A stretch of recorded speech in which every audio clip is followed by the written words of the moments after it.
The scene of the events is the capital of the Howard Empire. According to the local calendar, the events take place in 3589.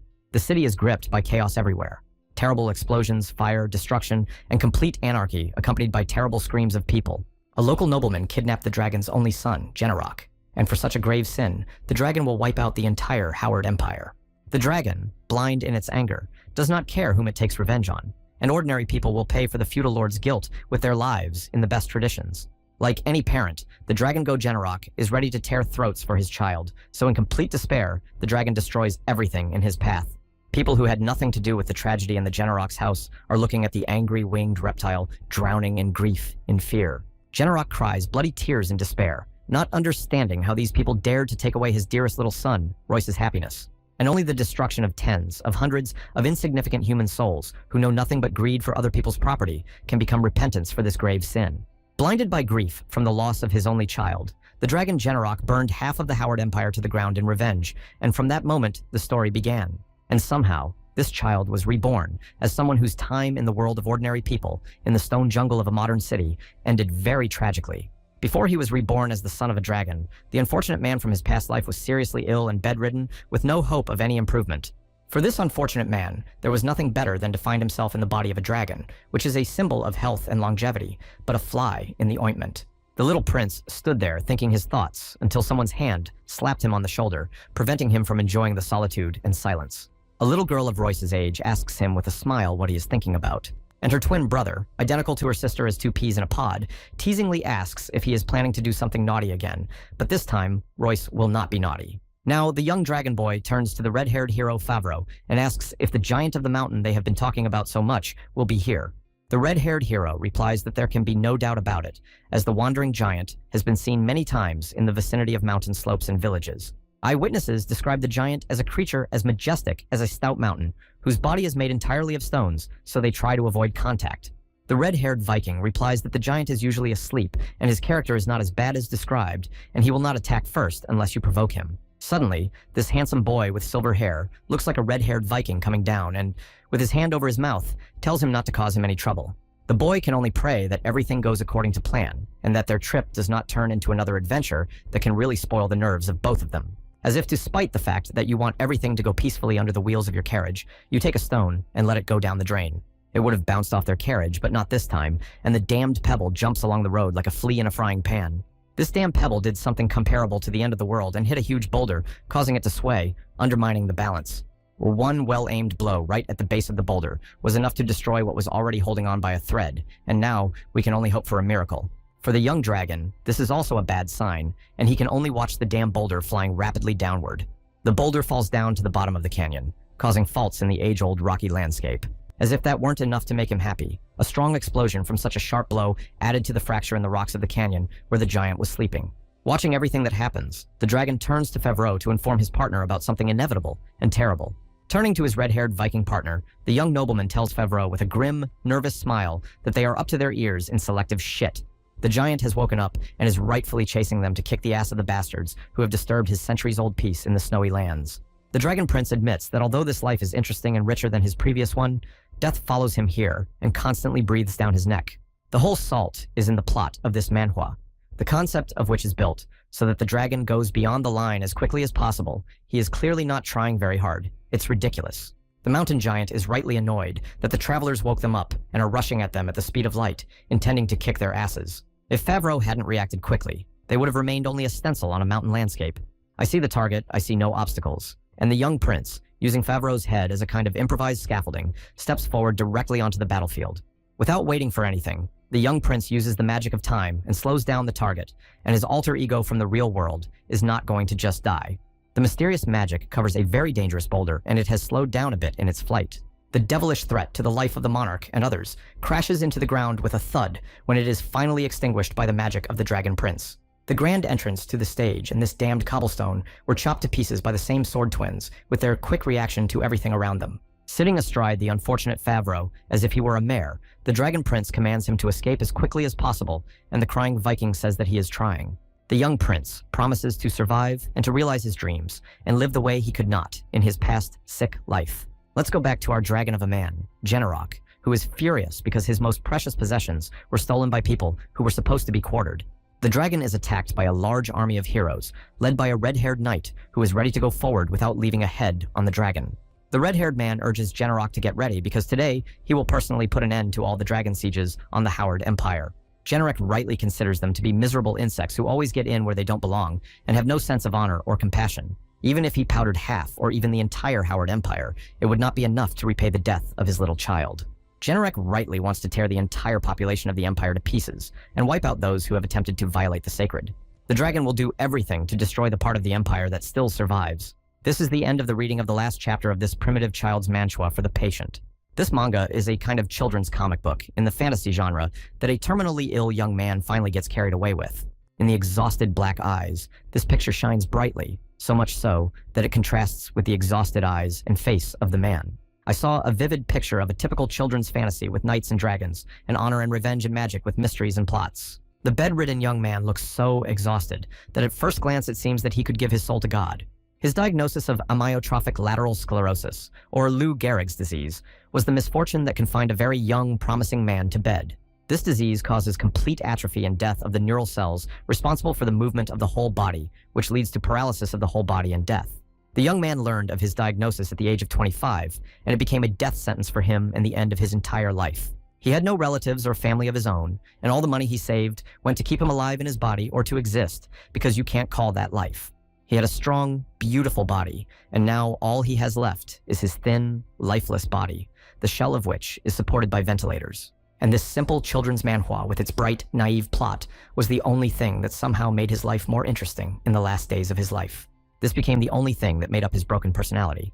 The faint glint of a computer screen in the patient's eyes is the only glint in the eyes that can appear in the eyes of a terminally ill person who is doomed. The heartbeat is unstable, and when it fails, the young man's heart fails, and the machine starts to go crazy, calling a specialist.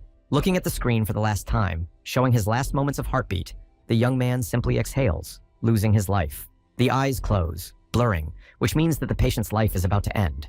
And in the last moments, the young man regrets that he never got to know the ending of the manhwa. The specialist immediately runs to the dying patient, but in vain, because life has already left this body and the patient has suffered and everything is over for him. He was not going to die so easily, so when he opened his eyes again, he was surprised to see neither a doctor nor death with a scythe, but a handsome aristocrat. The reborn man is amazed at what he sees, and when he sees the face of the one who looks at him with genuine love, he falls into a complete stupor. A happy, surprisingly handsome aristocrat picks up the dragon and laughs at him, happy that his child has opened his eyes and woken up. Here's a picture of a man who died in the hospital a few minutes ago, and the little dragon is completely bewildered by this phenomenon. It looks like some kind of a stupid prank or delirium or something similar to a state of clinical death when the still living consciousness hallucinates from the release of hormones. Like any child, the dragon could only throw a tantrum and scream, but no one knew what he was screaming because they didn't know what the hell was going on. The honest reaction to all this was to scream like a madman at the top of your lungs, expressing that you did not understand what the hell was going on. He became a dragon and now looks at his new body in the mirror. White flesh, purple horns, ears and violet eyes, sharp teeth and wings. What a handsome man.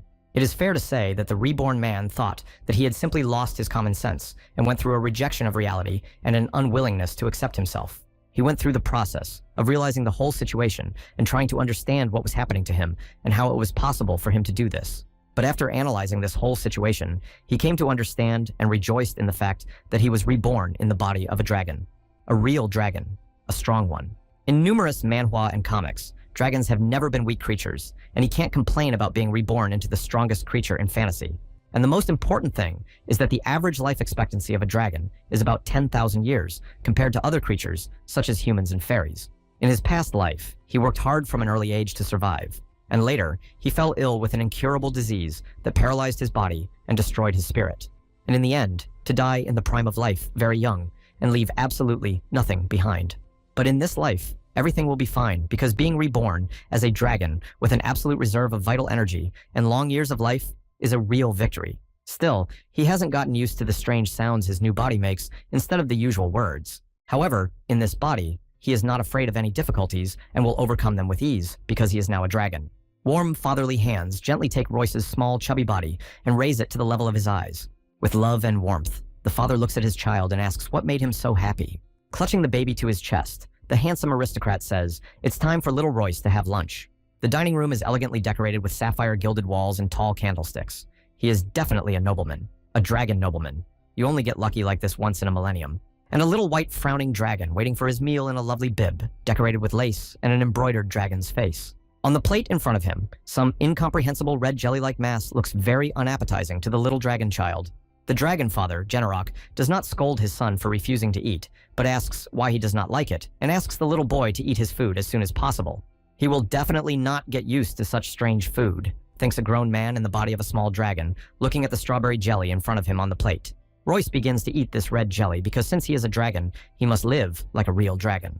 So the dragon begins to eat the jelly without being naughty, tasting it to see if it is edible or not. Eventually, the baby likes the food and tastes like strawberries in the real world, and Royce notes that it is quite good for something that looks like slugs. That's why the little dragon eats the strawberry jelly on both cheeks with great pleasure. The dragon looks up at the person staring at him as if he saw a deity in front of him. The father can't get enough of his son and tells him that if he wants more food, he should just ask for it and that they have plenty of food. The look on Royce's face is frightening. Having eaten enough, Royce tells his father that he is no longer hungry. The fact that his son called him father so coldly and simply takes a stab in the heart of Generok. He is ready to cry because his son calls him father for short, as the offended father, Generok, wanted. Generok keeps telling Royce to call him daddy and papa, literally saying the words syllabically for his son to understand them better. But the child looks at him as some kind of idiot who has nothing to do, and fatherhood finally melts all the remnants of the brain in his skull. Generok continues to be amused when he thinks about how a dragon can so easily call someone daddy and consider himself a daddy instead of a father. If you think about it, Royce doesn't even know his father's name, and it's a bit stressful for him now. In the end, little Royce gathers up the courage to ask his father what his name is, and this brings Generok to tears. After calming down, the still shocked Generok asks if his son really became interested in this only a month later, and all the time, he acted as if he didn't care. Jokes are jokes, tantrums are tantrums, and the dragon has revealed his true name, and his name is Generok, which surprises little Royce. Hearing his father's name, the dragon falls into a stupor because he remembers Generok from his past life as a cruel dragon who destroyed the Howard Empire. He understood everything and remembered that in the comic book, Royce's dragon dad was called General, who intended to wipe the entire Howard Empire into the dust. The realization of this makes your eyes glaze over because you are sitting in front of someone who destroyed the empire in the manuscript you read as a child. Without hesitating for too long, Royce jumps out of his chair with a thud because he is in a furious stupor. Royce gets up from the table, which surprised his father, who did not understand why his son got up so abruptly and ran away from him. The father was about to ask his son something when he jumped up and ran to the door, pressing his back against it as if it were a yogi's escape from death. Breaking into a run, Royce tells Generok that he is full and doesn't want to eat anymore, so he hurriedly runs away from the table, followed by Generok's eyes. Rushing headlong through the corridors of the palace, Royce cannot believe what is happening to him and intends to find out what it is. Finally, the little creature reaches the library and opens the door, all out of breath from running through the corridors. The library in his native palace is a huge room with numerous shelves and an unlimited number of books on them. After counting crows for a long time, Royce takes the book he needs from the shelf to read as much as he can about his father and the Empire. Sitting comfortably on a pile of books, Royce begins to read a book that should tell him everything about his own father and the Howard Empire. Finally, the little creature comes across the information he was looking for and looks at the page with genuine curiosity in his eyes. Before his eyes, a page appears with a map of the Howard Empire and information about the same empire he read about in a manhwa in his past life. The man realized that he had not been reborn as a dragon, and he was also madly in love with the manhwa he had been reading for the rest of his life. Therefore, the little dragon, with the consciousness of an adult man, hangs out in thought about what the hell is going on and what it means. Having racked his brain, Royce cannot understand what is going on here when he is pulled out of his thoughts by the voice of Generok, who has come to his son. Like a real father, he brought a plate of fruit again and asked his son how he was feeling, and if he was in pain. Something does not fit in Royce's head, namely how such a kind, gentle, and caring father like Generok could turn into a monster. He remembers him as a fierce dragon, who swore to destroy all of humanity, and wonders what had to happen for his father to become a cruel murderer. He wonders what happened until he remembers that people took the life of his newborn son, and now promises to destroy everyone and drown the world in blood. Royce had an epiphany when he remembered that Generok had gone insane after losing his son, and the puzzle began to quietly come together. And then it means one very unpleasant thing for Royce, which breaks the logic of the whole situation. A son asks his father if he has an older brother, and is told that he is his father's only son. Without losing hope, the kids ask Generok if he is planning any more children to make sure that he will not be the victim of an evil fate. Generok says that he and his mother decided that they would have only one child, in their case, a son, whom they would give the best upbringing possible. There are no older brothers and no new children planned, so to Royce's great regret, he will be the unfortunate lost baby. It's not the most pleasant thing you want to realize when you're just born, so his hysterical reaction is quite obvious. The unfortunate man fell into a stupor, and now his world and his idea of fate are shattered. In that manhwa, Genrock loses his son and starts a war because he has lost his mind over the death of his only son at the hands of people. What does it mean that Royce is only a catalyst for the outbreak of military conflict on the continent and a slain child of the dragon who will not even appear in the plot? And this unfortunate man became a dragon that was written to die with a pitchfork, i.e. a terminally ill dragon. How paradoxical this nonsense sounds. Who else but the little dragon is climbing around the palace again? And this time, he's heading for one of his father's treasure chests, where he keeps all the family's money and relics. Like a real pearl in the middle of the peas, little Royce lies on a pile of gold and sighs sadly, dramatizing his own difficult fate. Melancholy Dragon yawns, complaining that his fate was to die young in his previous life, having done nothing worthwhile in his life.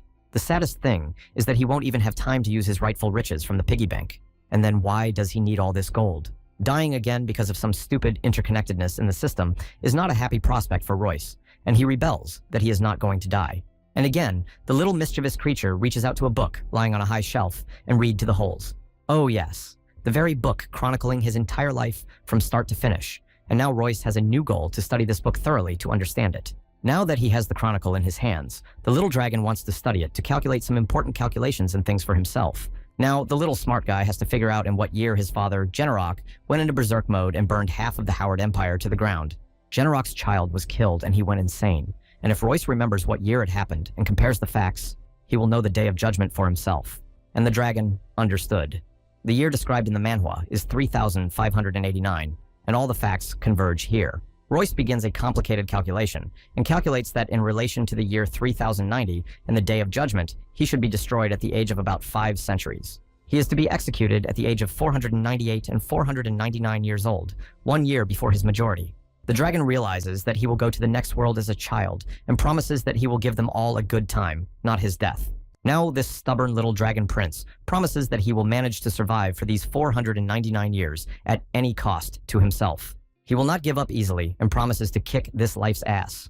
The dining room is again elegant, and it's time for the little dragon to eat. Unlike the last time he talked himself into trying that red jelly, Royce starts eating his blue clear jelly with gusto. Such a great appetite could not go unnoticed by Gennaro as a wonderful father, and he is delighted with the appetite of his son.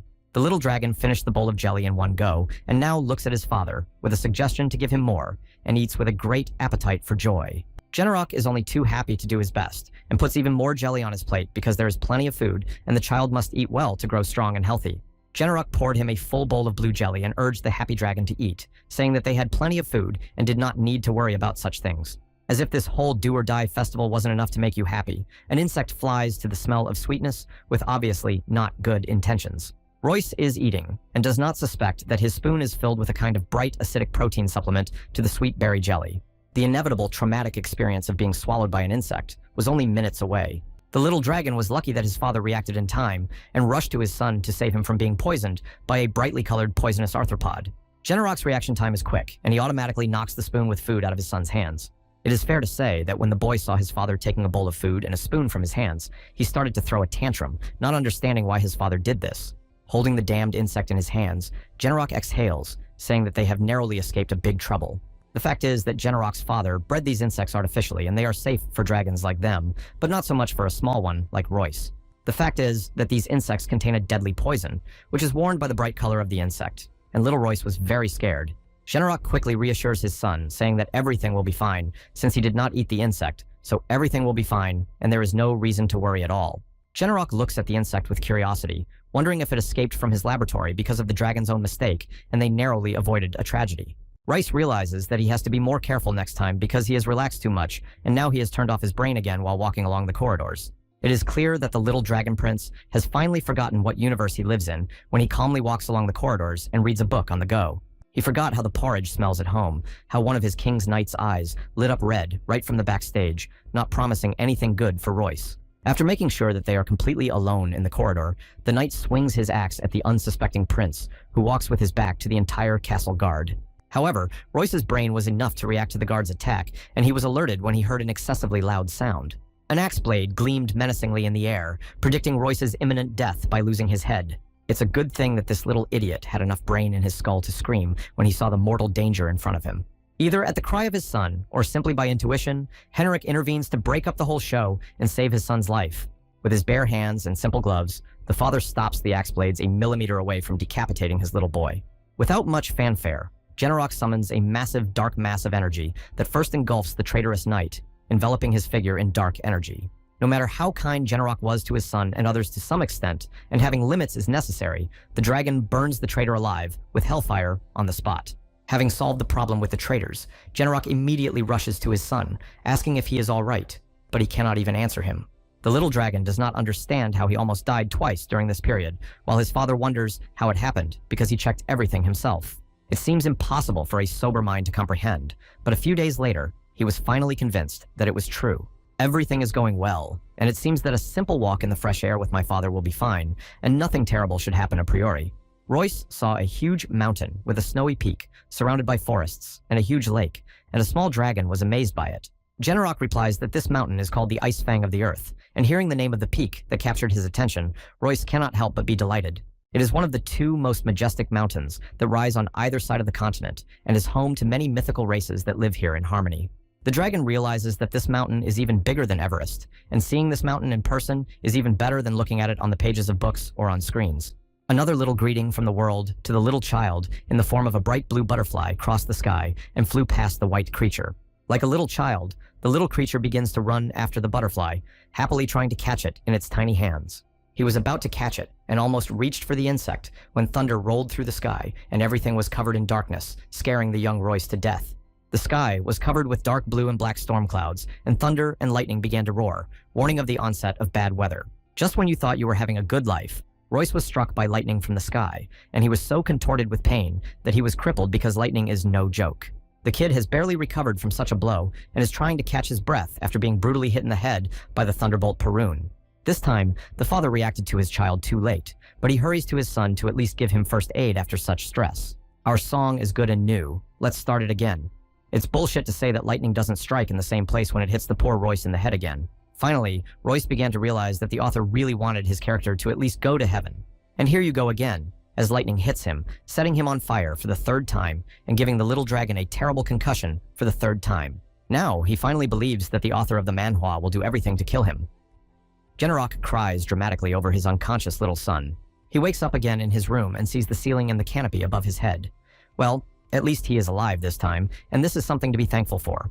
Biting his tail, little Royce realizes that he almost died again and goes into a very strong shock from what is happening to him here.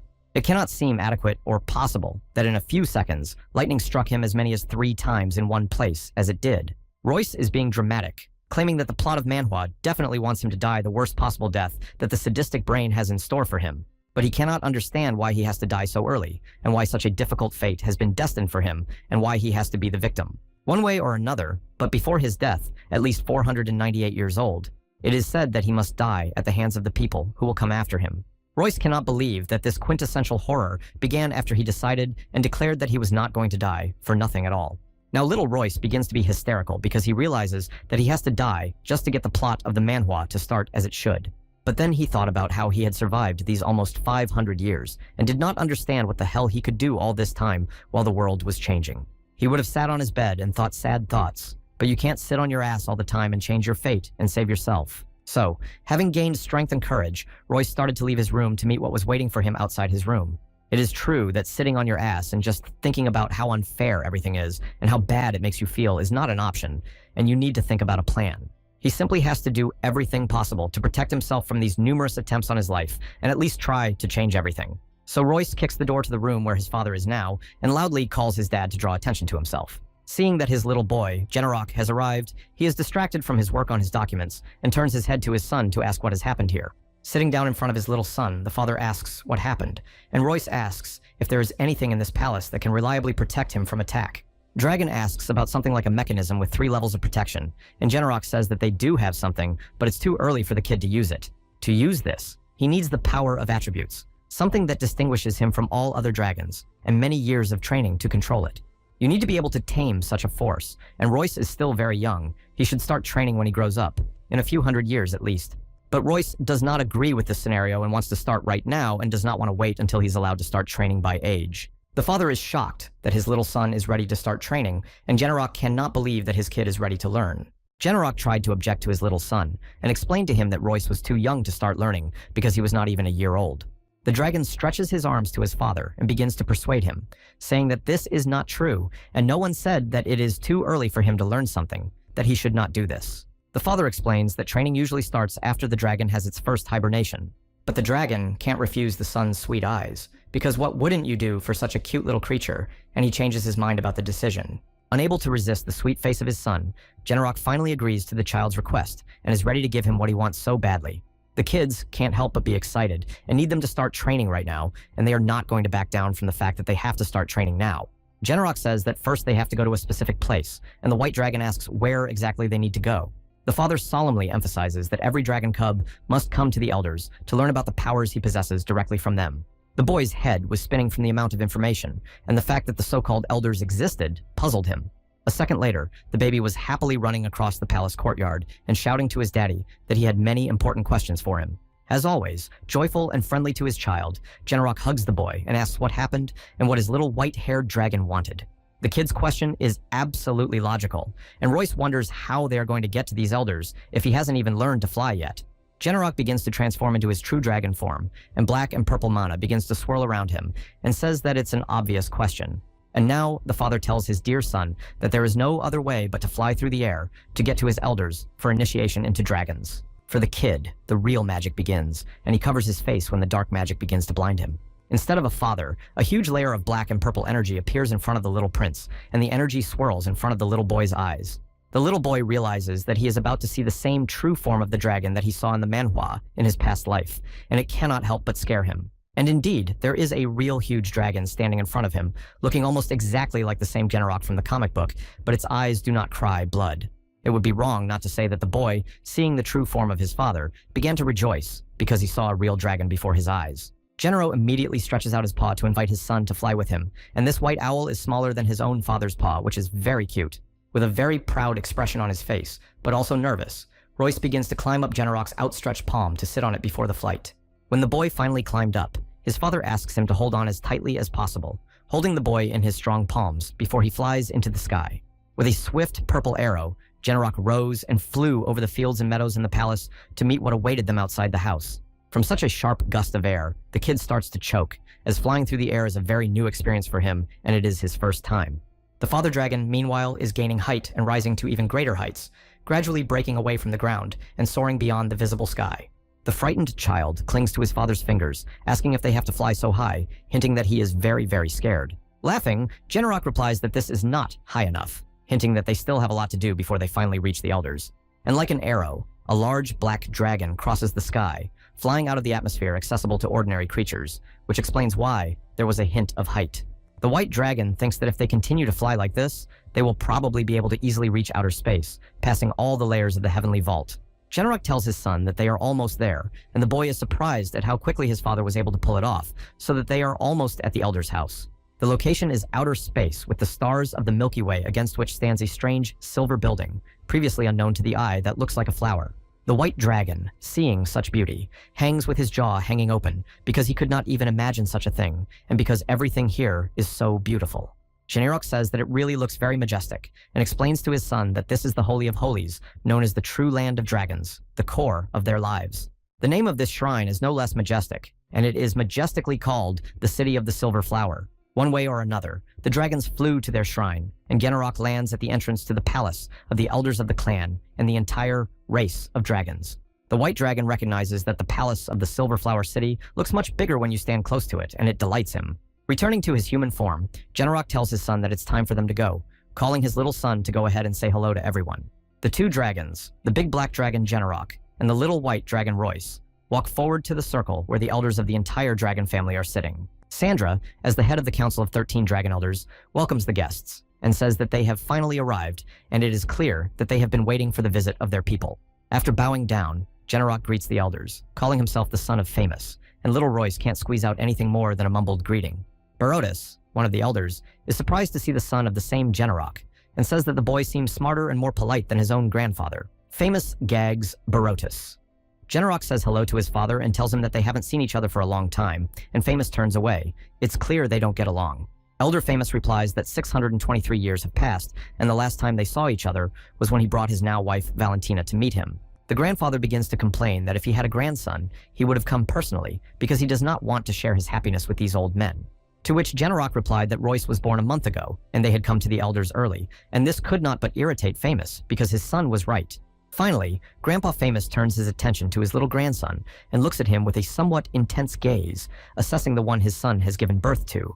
It's hard not to look at someone who looks you in the eye with genuine delight, and in the eyes of a white dragon, you can see the bright delight in the purple eyes of a grandson. For a second, there is a mute pause between the gray-haired and life-beaten Famous and the little newborn gentle white dragon, while the blue dragon is in thought. In their repertoire, the kids look at their grandfather with love and great admiration in their violet eyes and immediately call him Grandpa.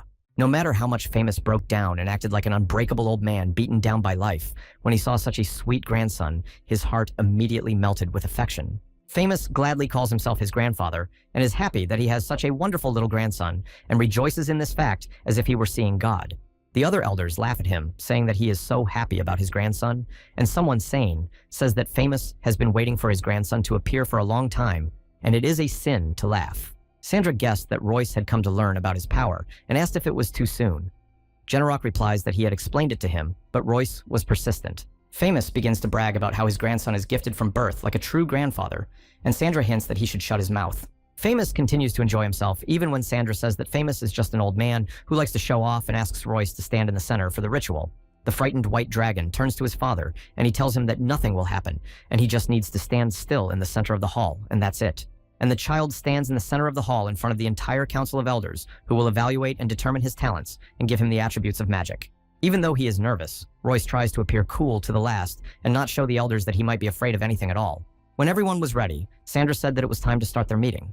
The dragon elders raise their paws, which shine with colored light, depending on what attribute they represent for little Royce. All the dragons, including Grandpa Famous himself, are preparing to launch up a ray of colored light that should completely illuminate the white dragon. In the end, all the colored rays form a kind of rainbow spectrum that represents the physical realization of all the dragon's vital attributes. The young white dragon cannot contain his delight at what he sees with his own eyes and is sincerely overwhelmed by the display of strength that the elders show him. Sandra asks the child to close his eyes and name a friend who will walk hand in hand with him throughout his life, which means thinking wisely. The children listen to the order of the Golden Dragon Elder, close their eyes, and begin to concentrate on their inner feelings to understand everything. The white dragon begins to call out to the universe, while various amazing planets, sphere-like attributes of mana, are orbiting around it and burning. The tiny dragon itself glows from the inner strength it hides in itself, illuminating everything around it like the secrets of the sun among earthlings. When Sandra's eyes saw that the element of this little ladybug was the element of time and space, the elder gasped at the sight of such a rarity. Even the father himself, the majestic dragon Generok, cannot believe that his young son has become the owner of an outstanding ability of time so early, which is rare. Generok rejoices that he has a son so brilliant that at the age of just 1 month, he has been given the strongest of all the abilities that exist. Even Famous himself cannot understand what is happening now and is surprised that his grandson has such unique attributes of strength. Famous saw that Royce was given no more or less than the very attribute of power, and he was not surprised that his grandson, who had gained 2 powers, possessed it. Barotis is surprised that a dragon with 2 powers was born in their clan at once. He hasn't seen anything like this for a long time, and then he saw something strange in his hand. Sandra's mouth dropped open in amazement because little Royce had also gained spatial ability, 3 powers for him alone. In history, there were only 2 dragons with 3 attributes. The first dragon, King Kaidos, and the Rottweiler, whose monstrous dragon was consumed and cursed by a demon. This child will be the one who will start a new era in the world of dragons, and he has a lot of responsibility, so a lot will be expected of him. And again, the subtle and ephemeral white dragon holds the attribute of thoughts and reason in its hand, thus the 4th attribute to the whole rich set of young white Royce. All these blessings fly in the direction of little Royce, surrounding him from all sides with radiance and entering the body of the little creature as the very forces themselves. Even Generek himself was dazzled by the bright abilities his little boy demonstrated at the meeting of the elders, and the kid can only rejoice in the fact that he is recognized as the strongest dragon seen in the last millennia. And indeed, why should he cry at all? Having grabbed the attributes of gold in his hand, Royce begins to rejoice as if he had grabbed the most beautiful toys in the world. He would have been happy with how strong he was born when he noticed something wrong that made him feel quite uncomfortable in this position. The elders stared at him as if they were seeing the second coming of the first Dragon King, which could not but frighten the sensitive dragon child. Frightened by the fact that everyone is staring at him so intently, Royce begins to scream in a panic, asking why everyone is staring at him so uncomfortably. To be sure, this frightened even Generok himself as a true father, for whom his son is the true deity of all the existing deities in the world. And again, the kid is sulking in his room, this time because so many things have fallen on his unfortunate head that he does not know how to deal with it. Time, together with space, and power, together with the combination of mind and thought, are four rare, unnatural attributes that made the elders lose their minds. This is absolutely enough to throw the whole plot and balance of the manhwa to pieces. But will he have the strength to pull it off? The White Dragon has a theory that this combination of attributes is the true plot and tried to get rid of it by all possible means as an option. The little dragon does not understand why he was given such powers and why Royce is destined to die before he reaches the age of majority. This fact cannot but irritate little Royce, and he thinks that the situation is very unexpected, and he again begins to puzzle over it. But there is no way out, except from the coffin, and although his abilities are so strong that they cause problems, there is something very positive about them. The harder Royce works to develop his powers, the more chances he has to survive and change the plot of this manhwa by 180 degrees. He is not even the original Royce from Manhattan, and has all the memories of his past life, and knows everything that will happen in the future, and he has to survive. Magic-like spells is associated with the manifestation of hidden magical powers that are inherent in your soul from the moment you are born, and you manifest them. And martial arts that combine magical attributes and interaction with the body are another driver of development, but it is not clear where to start. Or there is another plan, and that is to try to study them simultaneously with each other to maintain a balance between all these forces at the same time. The body of this mana-blessed dragon was born with the four strongest attributes, and so it can handle anything if it tries. That's why the young dragon wants to start his training right now without delaying any trifles. Just as he was about to start, his father walks into the room with a whole tray of treats for his little miracle, and it immediately catches the young dragon's attention. Training is training, and survival is survival. But lunch is supposed to be on schedule, and the father asks if his son is waiting and says it's time for lunch. Seeing a tray of delicacies in front of him, the little white dragon lights up with excitement and a healthy appetite for a child as he grows up. The blue amazing crystal is a legendary fruit crystal that contains crystalline water similar to ice and is called Ramus. Next is the stem of the Kitrogen as a miraculous healing elixir to maintain strength and develop the muscles in the neck that will contribute to his development as a dragon. The celestial pink and blue jellyfish is the elixir of the wind attribute and tastes like airy light cotton candy, a favorite treat for children in real time. And the king of this platter is the grouse heart, a spicy elixir that improves brain function. If an ordinary person ate all this, he or she would be torn to pieces by it. And for the dragon's body, it's just a way to take extra mana from attributes thanks to the dragon's sulfur that controls the circulation of mana throughout its body. Little Royce thought correctly that if he ate a lot, he would grow up faster, and he ate his lunch with both cheeks with appetite. The father, watching his son eat his portion, bursts out laughing at how comical it looks when a child chokes on his food. Looking lovingly at her son, Generok smiles, thinking how tired he must be after this eventful, difficult long day. Finally, the cub is snoring peacefully in his crib, hugging his first friend, a plush rabbit. Everything seems to be going well here. However, it should not be forgotten that the little dragon is subject to assassination attempts and is always at risk, regardless of the time of day, month of the year, or location. Therefore, the bed itself was no exception, and a ball of dark matter hovers over the sleeping boy, which clearly did not come to wish him a good night in the chorus. This devilish power is beginning to be personified in the form of a fork. Seriously, a fork that looks innocent enough as a dining set is not a weapon. But a fork can also become a big problem if it is used correctly in a strategy against your target.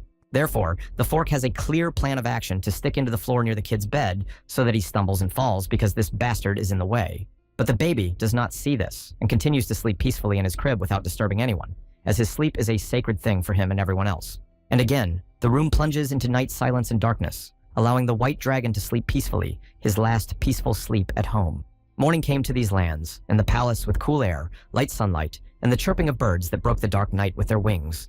The white dragon wakes up not realizing when he fell asleep, because the last thing he remembers was eating in his room. The father's voice urges his son to go to the dining room and eat normally now that he is awake.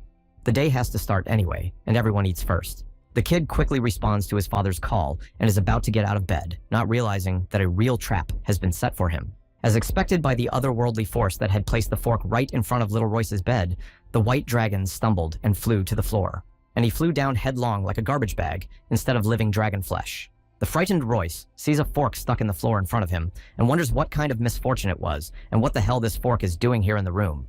Taking the kitchen set in his hand, the white dragon realizes that something really tried to take his life with a fork and he would have died such a stupid death. The dragon rightly thinks that the screenwriter decided to make a top 10 dumb deaths and jokes that he could have come up with better when he sees the wrapped tail. The boy was minutes away from hysteria when he saw that his rabbit Toto was torn in half and the threads of it were wrapped around his tail.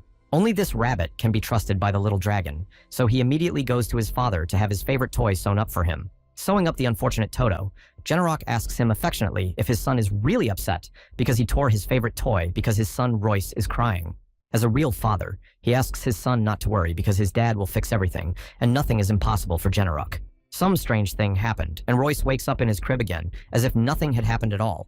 Something is clearly not right here because he doesn't remember. The last thing that the white dragon can remember doing was talking to his father, but something went wrong and everything went in a circle. Generok's voice calls his son to dinner, and when he gets out of bed, he obediently follows his father's call and wonders when his bunny Toto was sewn up, but he goes anyway. No sooner has the white dragon entered the dining room than he tells his father that something very strange is happening, and he is worried. As usual, the very dramatic Generok asks his son if he is in pain, seriously frightened by his only child's statement about some problems. The boy cannot say that something hurts, but his memories are vague as he does not remember anything when he falls asleep, and later wakes up not knowing what happened. After listening to his son, the calm father says that this only means that his time has finally come, which shocks his son, who thought that it was time for him to die. The frightened Royce, imagining all the horrors that will be waiting for him, is scared to death and asks what time it is for him.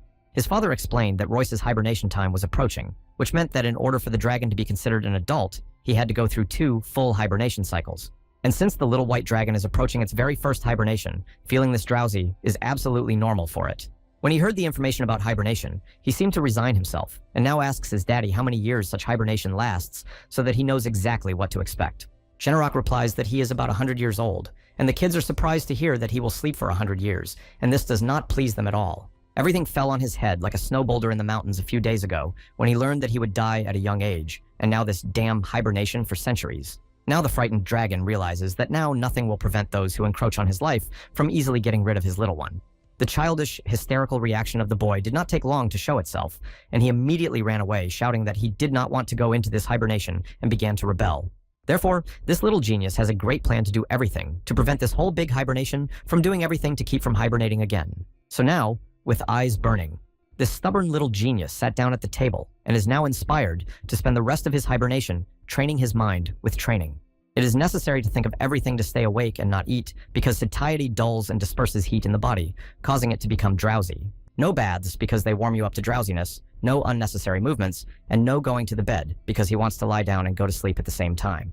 The white dragon understands his strategy and has now dealt with all this, and now he has to think about other options and deal with them, no matter how hard you try. But in the end, without eating, sleeping, or even relaxing in the bath, you turn into a living, moving likeness of a dead man. He himself began to be thrown off balance by the stupid idea of avoiding all this for the sake of an illusory achievement in the form of complete ignorance of hibernation. His father, with his concern, is here and there and is concerned about his appearance and his ignoring of any meal, and now he can't run away from his dad. Generok begins to persuade his son to eat at least a small spoonful, but the boy refuses to eat anything at all, and so decides to run away from his father. Although the father is used to his child's antics, he still can't accept some things and still gets upset when he sees his child having a tantrum because he refuses to eat. The boy can still hear his father's shouts, but in his room, he finally closes the door behind him and is happy to have escaped from what was close. He can't let his guard down until he finds a complete plan to stay awake as long as possible, and that's a big problem.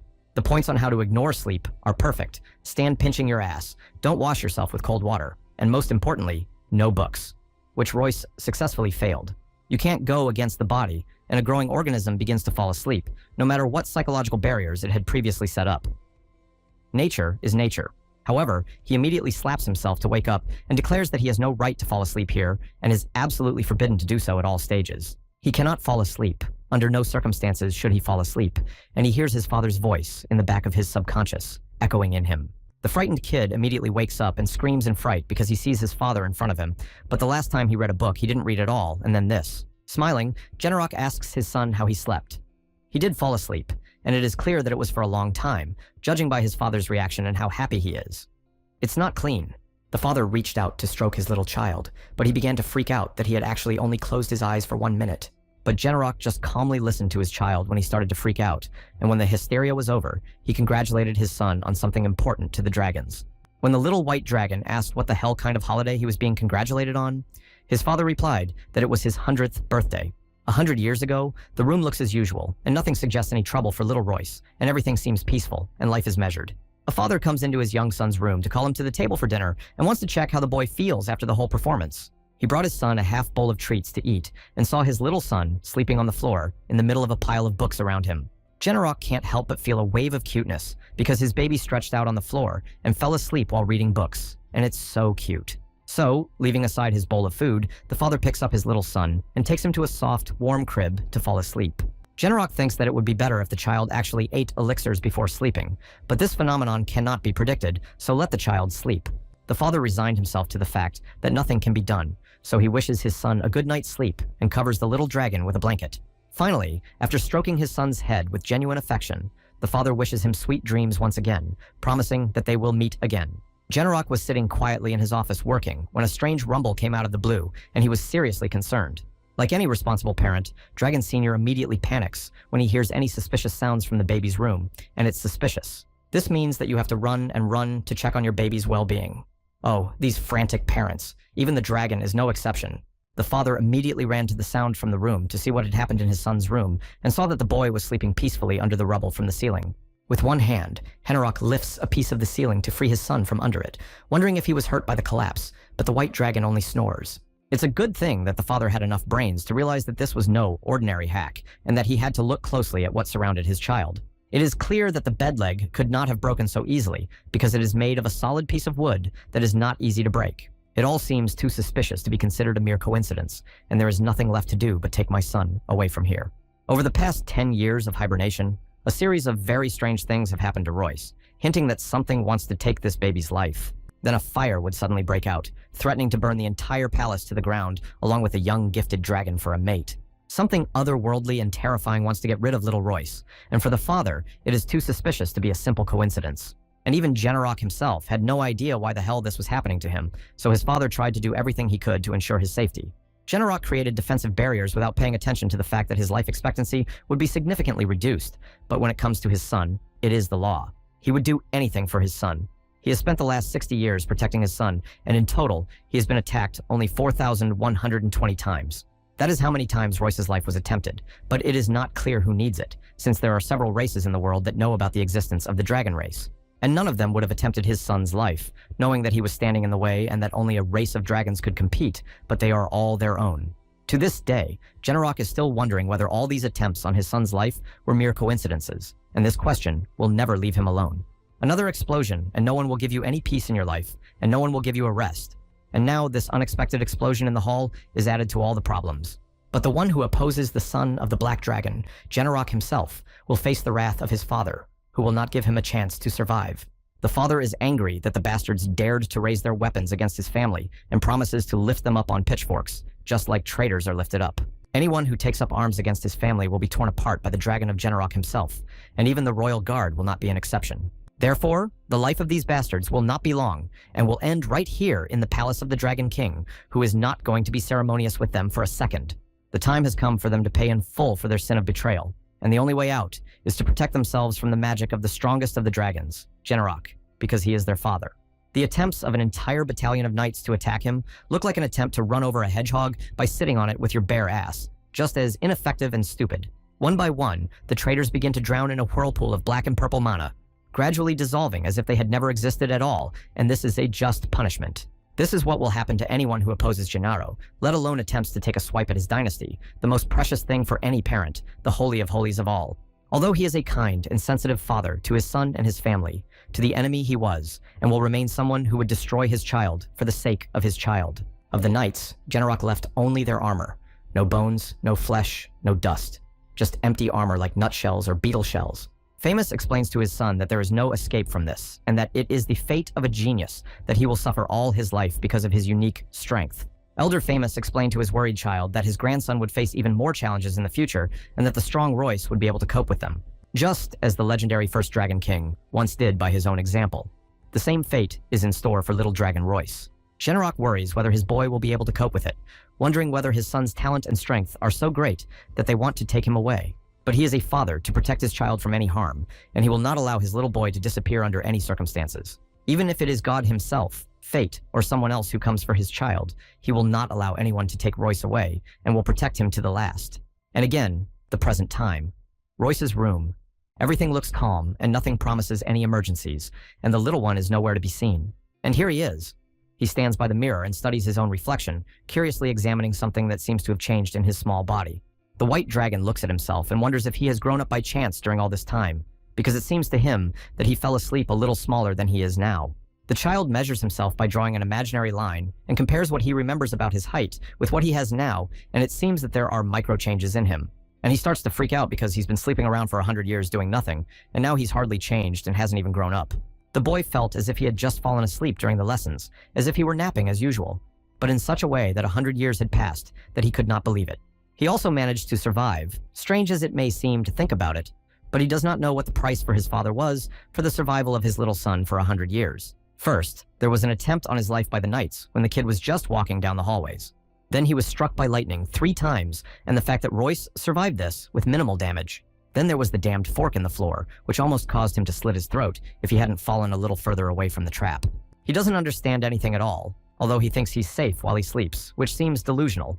If only he knew what his father had done. The kid gets stuck in thoughts that can seriously break his brain with the complexity and intricacy of this whole plot in the universe of this manhwa. It doesn't matter to him, because he has survived, and this is the most important result of this game of survival in which he was drawn by the difficult fate of the dragon's genius. As a classic of the usual routine of a small growing dragon, a father enters the room and wakes the child up to get up and finally eat. Finally, Royce notices how exhausted his father looks and begins to think that he is overworked or has some health problems. The little white dragon remembered all the times he had caused problems for his father and was too naughty, that is, he was not such a wonderful son. And so from now on, Royce has a goal to become the best son for his father and will do everything possible to satisfy his best daddy. Starting now, Royce calls out to his father and invites him to eat with him and go with him to the dining room and sit at the table together like his beloved dad. Generok cannot help but be happy that his son invites him to share a meal with him and cannot refuse his little boy to eat with him.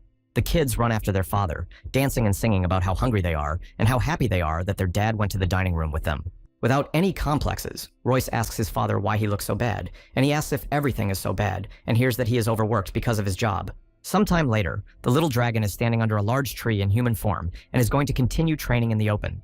The tree he is standing next to looks unusually large, with a majestic, elegant, velvety emerald crown, and looks up into the sky. Little Royce has grown so much that he can now fully use his human form and is training to use a wooden knight's sword. Not surprisingly, the gifted little dragon can't help but show skill in using a sword, even though the sword is just a wooden toy model. And the smoke that rises from the skillful use of the sword once again shows how strong a person this little dragon known as Royce is. Eventually, the young white dragon, who was very tired from the training, put down the knife blade because he was too tired from such an intense training session. The little aristocrat is tired and tries to catch his breath, covered in a profuse sweat from having swung his sword all this time with a sword. Therefore, he stood up calmly to rest and stands back calmly and tries to rest from what he himself has put on his shoulders for the sake of his goal. But the voice calling out to the young master snaps him out of his calm thoughts, and the white-haired man turns to the call with a worried face. Someone brought him a towel through the air to wipe off his sweat, and he can barely drag it on his back to be at the young aristocrat's side. Taking the towel, Royce begins to complain that she has been carrying it for too long and could have done a simple task like this. The tired fairy, who has finally been removed from the towel, exhales when she is freed from the greenhouse on her head that has been pressing down on her with its weight all along. The fairy notices that Mr. Royce has already gotten used to his human body and adds that this is not surprising because her little master is a descendant of a majestic race of dragons. Drying himself with a towel, the young gentleman shows no such reaction other than pure dissatisfaction with something that is known only to his lordship, the master. Little Royce replies that the fairy has known him for more than 100 years and still calls him Mr., even though he asked her to stop doing so a long time ago. Finn, the name of this little maid fairy, cannot think of any alternatives, because for her, Royce is her young master whom she must serve. For these fairies of light, serving dragons is one of the most honorable roles that can fall on their rather long lives, which must be spent somehow. Hearing the words that it is a great honor for fairies to serve dragons, little Royce smiles, realizing that the fairy of light Finn has not changed over the years. A lot of time has passed since the very first cycle of hibernation. And again, Royce's room, where he sits reading at the table and a box stands off to the side. Eventually, the little dragon notices the box placed in front of him and returns after hearing some kind of paranormal activity from it. There is no one in the room except him and that damn box, which, knowing the author's insane sadism, can contain everything from toys to a guillotine. Still, the white dragon approaches the box because he hears some strange sounds coming from it, which alarm him, and he intends to find out their source. The box begins to emit a kind of dark mana that should seriously scare anyone who would be brave enough to get too close to it. Eventually, a blonde fairy dressed as a maid bursts out of the box with a victorious cry, screaming that she almost suffocated in the box. It is not surprising that the little master was seriously frightened by such a throwing out by the fairy, because he had never seen such creatures in his life, and it was a new experience for him. It was bad enough that she almost suffocated in that gift box, but then she got a tail from a frightened little dragon on her face. What a game. The poor fairy was swatted away like some exotic cockroach and remained stenciled on the wall of the little dragon Prince Royce's room. But in the end, he was afraid, because he could have killed the little guest of the little dragon, can be excused to the child who saw it for the first time. He has never seen such a creature in his life, and seriously believes that the fairy is some kind of giant strange fly, with a surprisingly human face and tongue. Deciding to check whether this creature was moving, the dragon took a writing pen and began to poke at it as if it were a dead dog, and not a creature with intelligence. In the end, Royce raises the fairy on a stick, like a piece of dog shit, and looks at the unfortunate woman who hasn't even recovered from being hit on the head by the master's tail. The little gentleman asks her who she is, and this disrespect for her modest person really irritated her, which brought the unfortunate fairy out of her trance. The fairy begins to squirm on this pole like a frying pan, because who likes to be held by the skin, as if they were some kind of miserable kitten? The fairy greeted the holy dragon and said that her name was Finn, and she was the main fairy of the royal family of Starlight, and it was an honor to serve him. The fairy girl says that she will hope that she can bring him only joy, and hearing such a small one, falls into a real stupor from such statements. The fairy apologizes for her impudence and politely asks Mr. Dragon to let her go and let her get back on her feet and explain everything to him. After letting go of Finn, the dragon asks her what she meant when she told him about the same service and what it means to give him only joy in life. The fairy is preparing to explain everything to him and asks him to wait until she presents everything to him in detail, and it will win over the young master. Finally, after a bit of a struggle, Finn pulls off the box of fabric that had been covering something like a display case and is happy to present it. In order to surprise their holy majestic dragon, the clan of star fairies has been preparing and now presents him with 23 disguises. Fairies as a race have no gender, so the set includes both male and female costumes for the young master to play with her as he wants. The set has costumes for every taste, and the fairy can be dressed up in anything, even a demon. You can also become a deity as a human aristocrat if you have enough imagination. You can make the fairy whoever you want, as this is an elite set in a limited quantity. But there is something that is the greatest advantage of this set that is the most valuable. And it's no secret that Finn, the star fairy from the royal family of star fairies, has a gorgeous figure, and any outfit will suit her. It seemed that Royce had already seen everything in his life, and here he was, offered to dress up a doll and play with it, as if he were a girl, and it was a dragon. So he asks Finn if she wants him to play with her, as if she were some kind of fairy without a hint of rights and intelligence in her head, and consider her a toy. The fairy immediately begins to suck up and says that, as she expected, this little dragon is very smart for his young age, which is no secret. She wanted to continue praising him when they grabbed her like a doll and dragged her somewhere, no matter how much she squirmed in the hands of this sadist. This little idiot knocks over the doll box in a hysterical fit and starts to act out and drags the unfortunate Finn with him to his father to ask what it is. A newborn dragon went to his father to find out about a strange gift that turned out to be a popular toy for dragons, and there are many fun things to do in this world.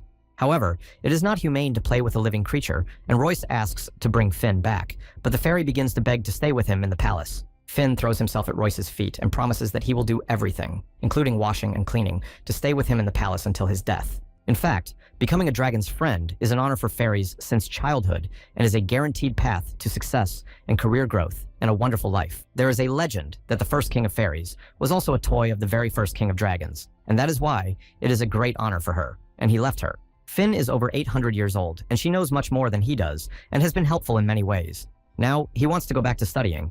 The peculiarity of Finn is that it has the power of space and stores things in a parallel dimension, so to some extent, it is a storage for him. And now the little fairy is carrying a huge book on her hump, from which her beloved Holy Master Dragon, who is both king and god, studies. Finn reads out that today's primary program consists of a course on mana separation and manifestation with an advanced course to follow, and he thanks Finn. Finn begins to set the table using the items she had previously stored in the interdimensional storage, and the little dragon recognizes her abilities. The white dragon says that it is very convenient and wants to learn this art himself as soon as possible, because it is clear that Finn has more influence on him than the maid. While Finn is pouring tea into cups, Royce continues reading the literature that the little maid has prepared for him. It is clear that the dragon loves to learn, but they will never allow him to eat properly or enjoy the evening outside the palace when he hears the sound of the damn thunder in the sky. Tiredly, the little aristocrat exhales, complaining that it was quiet for a couple of days, and now this madness is starting again, and puts the book aside. Without fear, the little boy gets up from the table to challenge the elements that dare to spoil his time again and threaten him. The element intends to remind the young dragon of that beautiful day when he was struck by lightning 3 times in a few seconds on the spot. Finn is both frightened and fascinated by how fearlessly her little master stands up to this element and can only enthusiastically support him. Her young master absorbs the lightning without any fear or emotion, as he has clearly grown up over the years of hibernation, as well as his magical potential.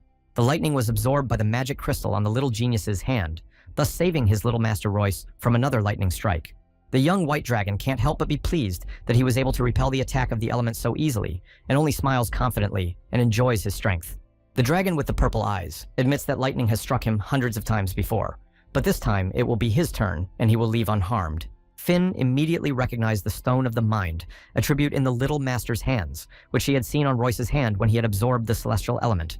According to the laws of mana flow, the strongest forces flow into weaker ones, and knowing this, he has a plan of action and knows how to work with crystals. Royce will fill this low-level crystal with lightning, and when it absorbs it, it will become an attribute of a medium-level mind element. Now the attribute of the mind in the form of a bracelet with a stone is ready, and the young magician cannot help but be happy that he managed to absorb this lightning.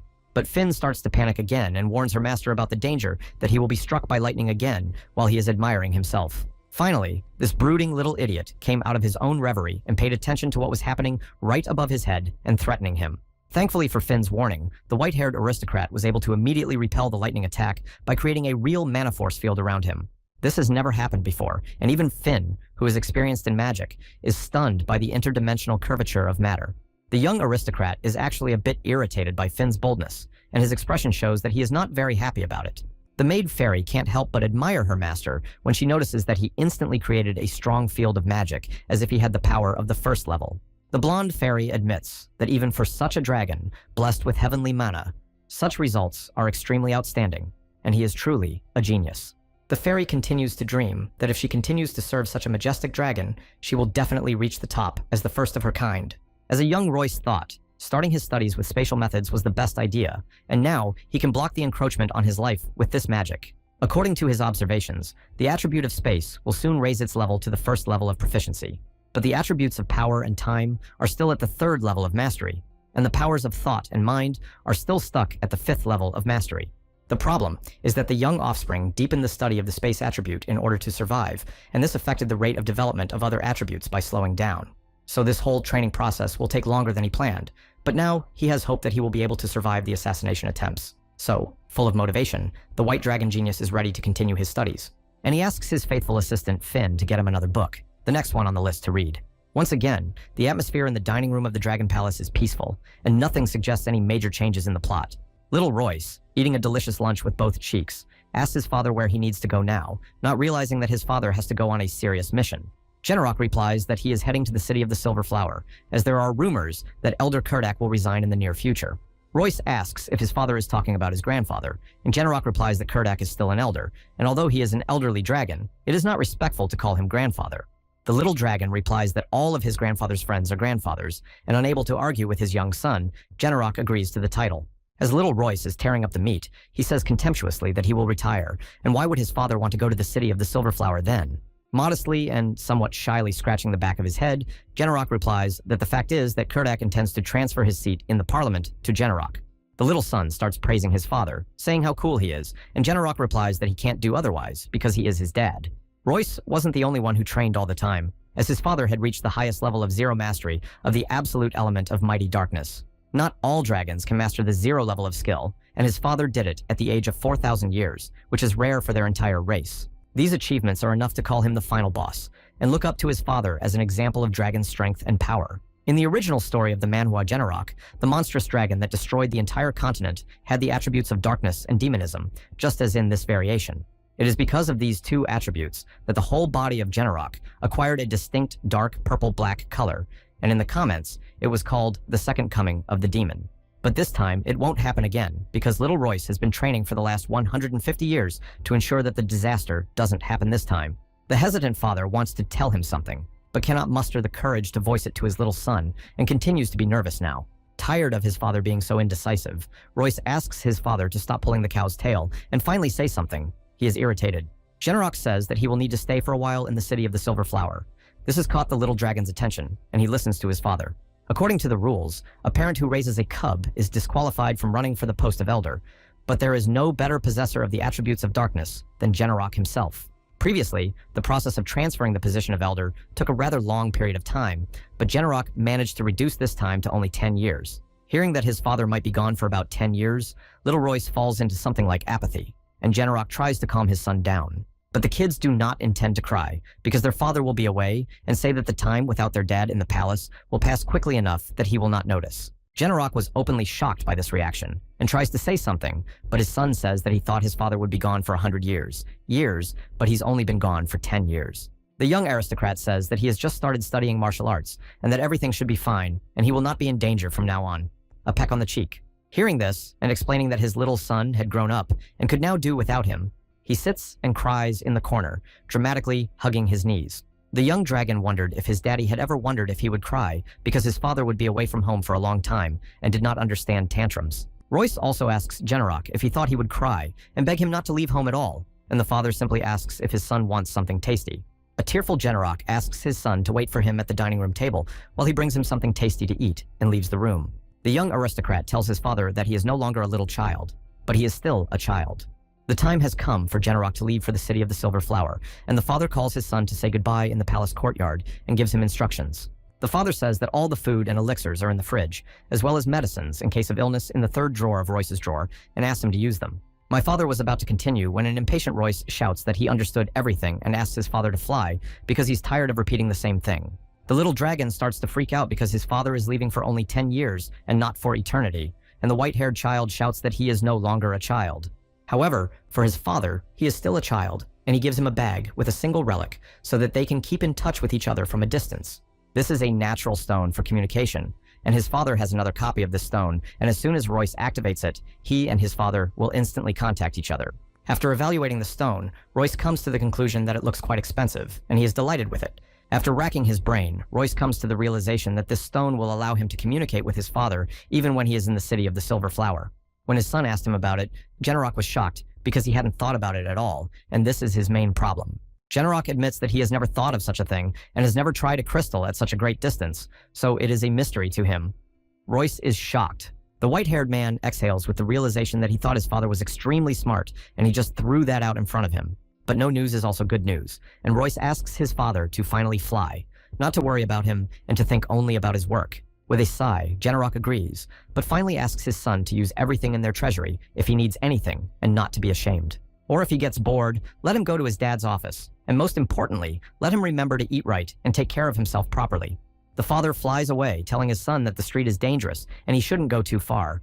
To be honest, Royce is not happy about the overprotection. Still, the child is grateful to his father for his care and outstanding generosity. He recalls how many times his father pulled him out of the shit, and even more so from the clutches of death. He will recall the care of a father who spent 100 years protecting his young son from all the deadly dangers that were on his way all this time. Therefore, it is completely understandable why Genarok is so worried about his son. But now, the kid can't help but be happy that he was left alone for a long enough period of time, and no one will buzz around his ear like flies. The kids started dancing happily, realizing that he was the only one here, and that the whole palace technically belonged to him and no one else on this perimeter. But it was not to be. If you want to make God laugh, tell him about your plans, and then everything went wrong. The young aristocrat hears desperate cries for help from the little fairy Finn, who is scared out of her wits and starts shouting. But this little fairy has been caught by those she was running from, and two dark, childish shadows hang over this sweet creature with sadistic smiles.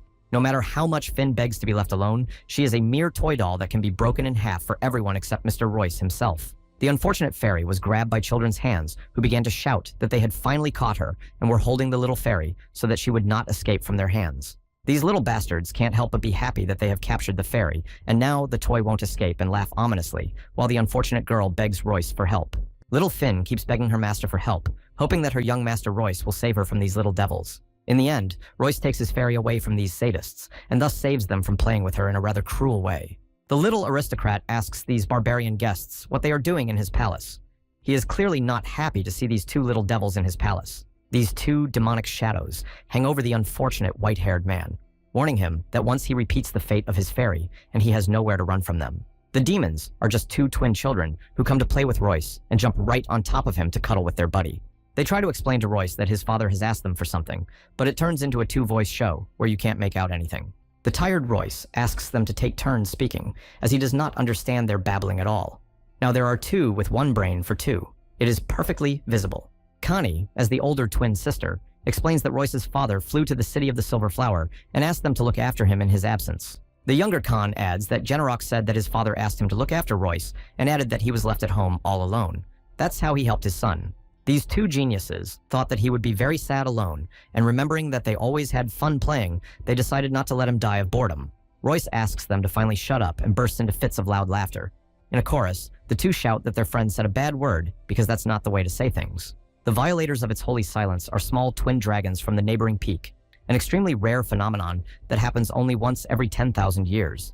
Little Royce was disturbed by the fact that he was not growing in strength at all, and so his father decided to bring them to his house so that they could play. Royce found their silver hair and chubby pink cheeks very cute, and they even played together for a while. But they started to come to their house too often and organize raves there, and Royce got really annoyed and tired of the two of them. Finally, he thought that he could practice alone in complete peace and quiet, but then this punishment fell on his head in the form of two barbarians. These two barbarians say that they came because Royce was very lonely, and they were so nice and wanted to play with him, and he was such a bastard to yell at them. Khan holds a black sword in his hand, which he says he brought here to play with Royce.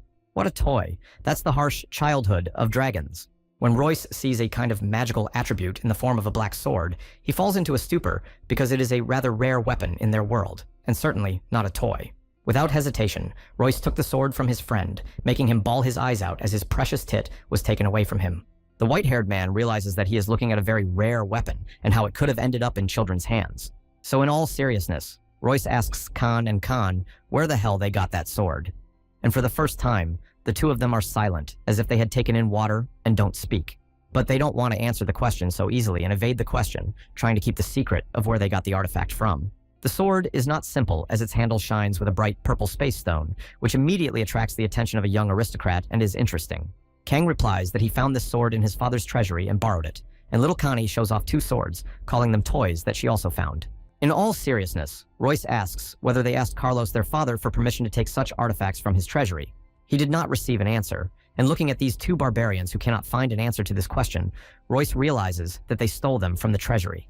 A magic sword with a space stone embedded in it. The power in it is much stronger than the power in his body, and he is shocked. Suddenly, the stone caught fire in the hands of the young dragon, because this little prince possesses the element of space, and it surprised him a lot. Some kind of magical scheme lights up on the purple gem of space and attracts the attention of little Royce. The miracles continue. Inspecting the circuit, the aristocrat asks Finn if this thing has any function, and the fairy replies that the sword has lost its functionality due to damage to the circuit. She can't say for sure, but the level of magic is very high. But the secret of these swords is that they usually have a warehouse for travelers between spaces. And with such a complicated scheme as this sword, this space must be very large indeed. And with this story, Finn piques Royce's interest in the experiment. By doing so, the fairy ignited the excitement in the soul of the young dragon, and he smiles mysteriously, wondering if everything she said about the power of the sword is true. In this case, Royce is simply obliged to check it out here and now. The excitement of little Royce was also passed on to Kana and Khan, who are always in favor of the extras. The adventurer laughs, thinking that this sword must be a portal to a vault where artifacts and jewelry are most likely to be stored. The young aristocrat decided that all these jewels would belong to him, and the twins lying on the couches are very bored because they do not play with them. Unable to find something to do, let alone wait for their friend to finish his research, the two lie on the floor and want to play. Finally, when they were sick to death of waiting, Royce shouts out that he has finally finished the research, which they are frankly very happy about. Their friend thought that he had finally repaired the sword, and now the horde of these little barbarians needed him to activate and test it right now. The boy asks them to be quiet as he has to concentrate in order to pour his attributes of power into this sword, and there is no room for error. The sword begins to absorb the magical power of the person using it, and in a very intense turn, it begins to burn with a purple glow of space. After feeling the sword absorb all of his power, Royce recognizes that the weapon is consuming more power than he could have expected, which is not a good sign. The kid is interested in how precious things are hidden in the space that has been subjected to such a strong spell when it starts to shine with even brighter light. This unit begins to demonstrate supernatural activity and explodes in midair in a swirling dark purple tornado in front of the surprised dragon.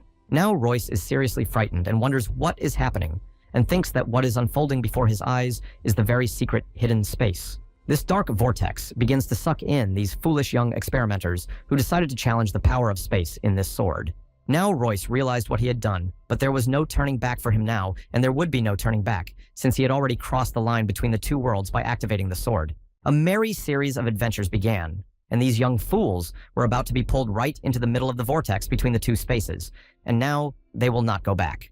A bright purple light illuminated the hall, and these three, along with the fairy, dissolved in its brilliant radiance, and there was no trace of these restless children. The new location for these little adventurers is now a snow cave covered with blue ice, and when you look at it, you can feel the cold on your own. Yes, our adventurers have been blown here, and now they have to survive in this blue ice-covered place. The adventure promises to be very fun for them. Indeed, these three were transported by magic to the space between the two worlds. What a surprise it will be when they see exactly where fate has brought them. Royce was the first to open his eyes and see where they are now, as the leader of this whole group who started this whole adventure with swords and spaces. Seeing that they were nowhere but in a space that looked like an ice cave with blue ice pillars, his eyes popped out of his head. But that's half the battle, and these little geniuses flew down like sacks of potatoes, and their loud screams could have broken the age-old ice of the cave with their tone. When these little barbarians land on the ice-covered ground, Can starts whining that his ass hurts, and Finn asks how they feel. After recovering from the fall, little Royce begins to wonder where they are now, because the place doesn't look like he expected it to. The icy blue cave silently answers this question with the cold glow of an age-old glacier, and only a fool would not realize where they are now. Seeing the cave in front of him, Royce is very surprised and freezes with a bewildered face when he sees that he is in such an interesting place. The crystal on the sword shone suspiciously, or rather, it burned as if it had been attacked by a fever, and for Royce, this was a warning sign because it was cracked. The crystal cracked right in front of him, and Royce barely managed to turn his face away from the shards of the broken crystal. All four of them, including the fairy Finn herself, are in a complete stupor because something that was most unpredictable for the three of them has happened, and what they should do now. Khan, in the best traditions of the genre, begins to sob because Royce was such a scoundrel to break his sword. The young white dragon, who is seriously frightened, says that it seems that only the stone of the magical attribute broke, not the body of the sword itself, so there is no need to cry. And now, hearing this, Khan begins to cry because Royce broke his attribute stone, and now another tantrum begins. Realizing that there is no way to talk to this idiot, the white-haired man turns to Kanya and asks the girl who exactly this sword belonged to, and the girl thinks about it. After thinking about it for a while, Kanny replies that this sword belonged to their great-grandmother, and Royce asks if the two's great-grandmother ever owned an element of space. But Connie replies that unfortunately, she knows nothing more about the history of this sword. So they fell into a trap, because if he had once wielded this sword, he would have been able to figure out what they should do next to solve this great trouble. Royce was pulled out of his thoughts when Finn called out to him, telling him that there was something he should look at right now, and that the dragon was distracted. Finn points to a small grotto with a sword in it, identical to the one Royce is holding, but strangely enough, it is completely intact. The fairy maid draws the little master's attention to the cracked sword hilt, and this also attracted the attention of the young adventurer, and he already guesses. So Royce asks Finn if this is not the final spatial point, but only magic that connects two different places through teleportation. Now the nobleman realized that he had been blinded by his greed for treasure and was overconfident, and now he curses himself for being so careless. Now panicked, Royce begins to walk in circles and think about what they should do, and finally goes to the left when Connie asks where he will go. Royce replies that he is looking for a way out of the cave and is trying to find out where they are and how to get out. His barbarian twin friends ran after him, shouting that they had to go with him because they were a team and would go to hell together. Now this cheerful group is heading out of the cave because one for all and all for one, even in the face of the most dangerous situation of all. In the best traditions of the genre, they find themselves in a dead end, and only an ice wall awaits them ahead, which they cannot pass through.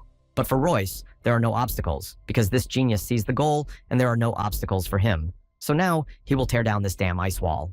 Gathering all the power of his magic in his hand, little Royce intends to demolish this ice wall in front of him with his fist, and pass through the walls of the cave. The wall cracked under such pressure, and the violet glow filled the entire space, and now the way will be paved for them with the ease of magic. After performing this simple magic, Royce immediately runs away from the wall that is about to collapse on their heads. Suddenly, an overly bright light hit their eyes, blinding them to tears and preventing them from seeing the world in front of them. But there was no obstacle. The twins think that even a fiery hyena would be a reason for happiness, and they begin to rejoice because it has snowed and because it is cold, and Royce is surprised. The young descendant climbs up from the cave through the exit he had previously made, and the twins are interested in where their dear friend is going again. Royce hangs there with his mouth open, unable to say anything when he sees what is waiting for him outside the walls, and the twins question him about what he saw. Even Finn saw that her master was very much impressed by something, and asked what exactly had happened, and what was the nature of such a reaction from the dragon.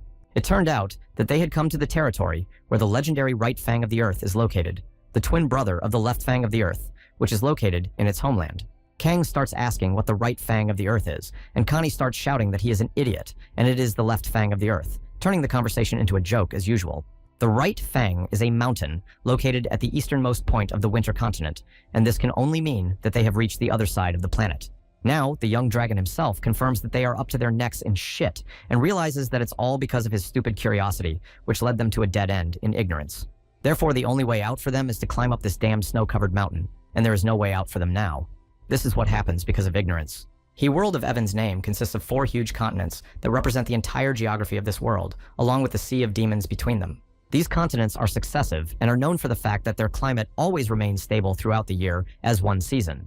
The spring continent is blessed with a temperate continental warm climate all the time, as a realm where everything is forever blooming and fragrant. There is no cold there. The summer continent as a realm of eternal heat that never ends, where the sun is hot all year round and a warm tropical climate reigns all the time. The autumnal continent was blessed with rich harvests due to the perfect balance of cool climate and sunshine, and influenced the culture. And a winter continent where an eternal blizzard reigns, coupled with wind and eternal cold that made the land icy and barren forever. The lair of his father, Generok, is located in the far west on the spring continent, next to the green mountain range of the left fang of the earth. And now they find themselves on the opposite side of the world on the winter continent, and what they now see is the right fang of the earth on the eastern edge of this planet. Now, Royce begins to lose his mind, because for the first time, he does not know what to do in these circumstances, and his face is distorted in hysteria. Eventually, the boy breaks down into loud crying and starts to wail as he is hysterical, and the twins, along with Finn, think that Royce has lost his mind. It's a worn-out cliché that manhwa about rebirth in another world has a trope of running away from home, but in this case, it's clearly too much for the plot. The dragon had no intention of fleeing to the world outside the walls of the house, as he was already in danger, and outside the walls of the house it was 100 times greater. But there is a worse problem, because Royce realized that his father could start looking for him at any moment, and if his son disappeared, then Generok would start genocide. And then the angry Generek will start the so-called second coming of the devil, because his little son disappeared. Problems have fallen on Royce's head like an avalanche, and now he will not know exactly what to do and what to expect from his father. And they are on the opposite side. However, he who seeks will always find a way out. And the young dragon had a good memory of his father, giving him a stone for communication. Indeed, this stone was in his pocket, and he did not lose anything in the process of these races and travels between spaces, and now he has a new hope. But the white-haired man mentioned that the stone might not work at such a long distance between continents, and my father hinted that the distance would be a problem. Now, Royce asks Finn if they can cross the so-called Sea of Demons to get back home before they are found. Finn starts shouting and forbidding them to go there at all, as this adventure is very dangerous. The Sea of Demons is the legacy of an evil, darkest dragon who was consumed by dark magic, and it is a kind of barrier between the spring and winter continent. This ocean is avoided even by strong adult dragons, as the deep blue waters of the sea are home to the most terrifying creatures of the continent of Evan. Finn warns that despite the fact that her Royce has 3 attributes, he is still a child, and it is impossible to cross the sea at his age. For the first time, the little dragon agrees with someone and tells Finn that he should at least try to cross this border. Then, looking for an alternative, Royce asks Finn how long it would take them to get home across all the continents, and the fairy replies that it would take them 10 years on foot. The white-haired man thought about it, because 10 years sounds like if they started walking now, they could get back in 10 years before their parents returned. Without hesitation, Royce addresses them as pains in the ass, which attracts their attention, and they complain that he called them such words. Now the white-haired man tells the twins that they are in a situation where they are on the verge of life and death, and now they have to think about what to do. The boy draws their attention to the fact that they can see the right fang of the earth, and that they are in the far east of the planet, and it will take them 10 years to reach home. Connie, using logic for the first time ever, asks why they should walk if they can transform into dragons and fly away. Irritated, Royce reminds the 2 geniuses that he has not yet learned to transform into the form of a dragon, and asks if the 2 geniuses want him dead. They shout out loud whether he means to die, and a friend explains that he will not fly, and that the only way out for them is to walk like normal people for 10 years. Now Khan asks what will happen to them if they fail to return home in 10 years. With a dark expression on her face, Royce replies that if their parents returned home in 10 years and they were not home by then, she would be in trouble. The frightened twins ask what will happen to them if their parents do not find them at home. Then, as a leader, Royce replies that their fathers will turn the continents into ashes and a sea of flames when they try to find their children. But such a performance did not work on these 2, and they could not be penetrated by such pathetic threats. Connie asks what the problem is with the fact that their parents won't find them at home, and that world genocide is not a good reason for her or Khan to panic. Royce has put out of his mind the fact that they are not human and has a backup plan of action and begins to tell the twins that their parents will scold them for such pranks. Now, their friend scares them by saying that their parents won't buy them sweets and new toys for 100 years, and it really scared these two little barbarians. The white-haired man is shocked that the risk of being left without sweets and toys scared them much more than the possibility of genocide and the destruction of this continent. So they have to go home before his parents do, and as the eldest, Royce says that now they have to listen to him and do whatever he says. County starts shouting that she should be older, and Khan picks up on this note, and now they both want to be older than their friend Royce because how could they not? He willfully stated that only the smartest person can be a leader, and he teasingly asked whether these two consider themselves smarter than him. The twins shout in unison that Royce is still smaller than them, and shout that he is the youngest here. What stubborn sheep these two little white rams are. Royce, having lost his patience, shouts that he is taller than these two snot-nosed kids, and that calling them snot-nosed provoked these two little barbarians. Yes, they are older, but only by a couple of months, and it's nonsense. And he was the first to say that he would be the main one, because it's his role, and the twins think he's a child. The fairy is watching all this, and sees how the three began to fight, and their bodies mixed into one big mass, and they are ready to tear each other's eyes out right now. Finn exhales in despair, and realizes that they all have a very long way to go. And then there is this ice mountain. This cursed mountain range, the ice fang of the earth, which has become an obstacle for them to overcome during these long 10 years of travel. The decision. The leader of the expedition will be Royce, the assistant of the fairy Finn, and the heavy load will be a pair of twins, who are really a pain in the ass for the young dragon. The two twins are not satisfied with their role, as Royce again considers himself the smartest in the world. Now that everything has been decided, and they have agreed on their roles, and are ready to go as a commander, Generok's son gives them the order to start the journey, and the twins agree. But something puzzled Royce, who again felt something in the air that could not help but alarm him. The boy reaches for the bracelet with the attribute stone and thinks that he has just thought that everything was suspiciously quiet around them all. The two hugged little Royce, asked if he was going to play with lightning again, and added that they wanted to be struck by lightning. You wouldn't know it at first glance, but these two have the attribute of mind and thoughts, and now the guy sadistically thinks that lightning strikes will do them good. Therefore, the white-haired man agreed only to get rid of these two annoying children. This time, the sky looks even darker, and the clouds even more formidable than they had imagined before. So now, embracing each other, the two are begging their friend to finally strike the mountain with lightning. Life teaches neither of them anything. So, without hesitation, little Royce beats up his friends, who encourage him to do such foolishness, to the accompaniment of laughter. But, after the shot, what they expected didn't happen, and all three of them hang in a complete stupor because the lightning didn't hit them in the head. The little dragon doesn't understand what went wrong, and thinks that the lightning did not hit the target, and he has never seen anything like it before. The Thunderer's attention is drawn to some strange sounds from the side, and he turns his head to the source of the noise. And then he realized what natural elements he had provoked with his release of magic. They were in deep shit again, because of his recklessness. Just as he thought and feared, his stroke triggered an avalanche, and furious at the stupid way his friends treated the danger, he runs away. The fact that the avalanche is about to bury them alive is just so unpleasant for these little idiots. Enraged by this carelessness on the part of his friends, Royce shouts that they are idiots, and that because of their infantilism, they will now freeze to death in the mountains to the east. In any case, the company should take up arms and run away from what is coming at them. The avalanche was not going to let them go so easily, and the two had to be dragged by the skin of their teeth away from the dangerous cliff where they could have remained forever. Suddenly, Royce's entire face was contorted by a grimace of fear at what he saw in front of him, and now the clock was ticking down to seconds. Finn, as the voice of reason, begins to scream, warning his young master of the danger that is now heading straight for their course, saving the lives of the entire expedition. Once again, seeing that they are in a complete mess, the young dragon has no choice but to activate the space attribute, which is a native element for him. By creating a so-called shield around them, the dragon protects the frivolous twins and himself, and uses the separation to repel the attack. And they flew like shit cans, screaming loudly in the air, because flying in the air like a barrel while falling in the mountains is not comfortable. Poor Finn and her young master were so disgusted by this that few sane people would enjoy such extreme activity in the air. And the twins could use some henna, and they can only laugh out loud because everything is a game for these kids. Even the apocalypse would be fun for them. They didn't crash, and that's all. All this merry company ends up falling right into the cold snow, landing softly in a soft snowball without any injuries. Royce and Finn are the first to emerge from their snowy captivity, unable to catch their breath after nearly suffocating to death under the thickness of the snow prison. Crawling out of the snow, Generok's son admits that he thought he would definitely go to the next world this time, but the twins are playing as usual, and nothing is serious for them. When they break free from the snow, they shout how much fun they had and beg Royce to repeat the ride for them again. Life has taught these two nothing so far. It is not surprising that the leader of this group eventually began to lose control, and little Royce's patience eventually began to break down because of these downs. Unable to stand such stupidity on the part of the twins, the irritated boy took it upon himself to smack them on the head for being such idiots. The two barbarians immediately start laughing. Royce asks them when it will be time for them to grow up, but this kind of nonsense is out of line. Therefore, while inspecting the area, Royce asks Finn how far they were carried away by the avalanche, since when they were under the snow, it was impossible to see the entire area.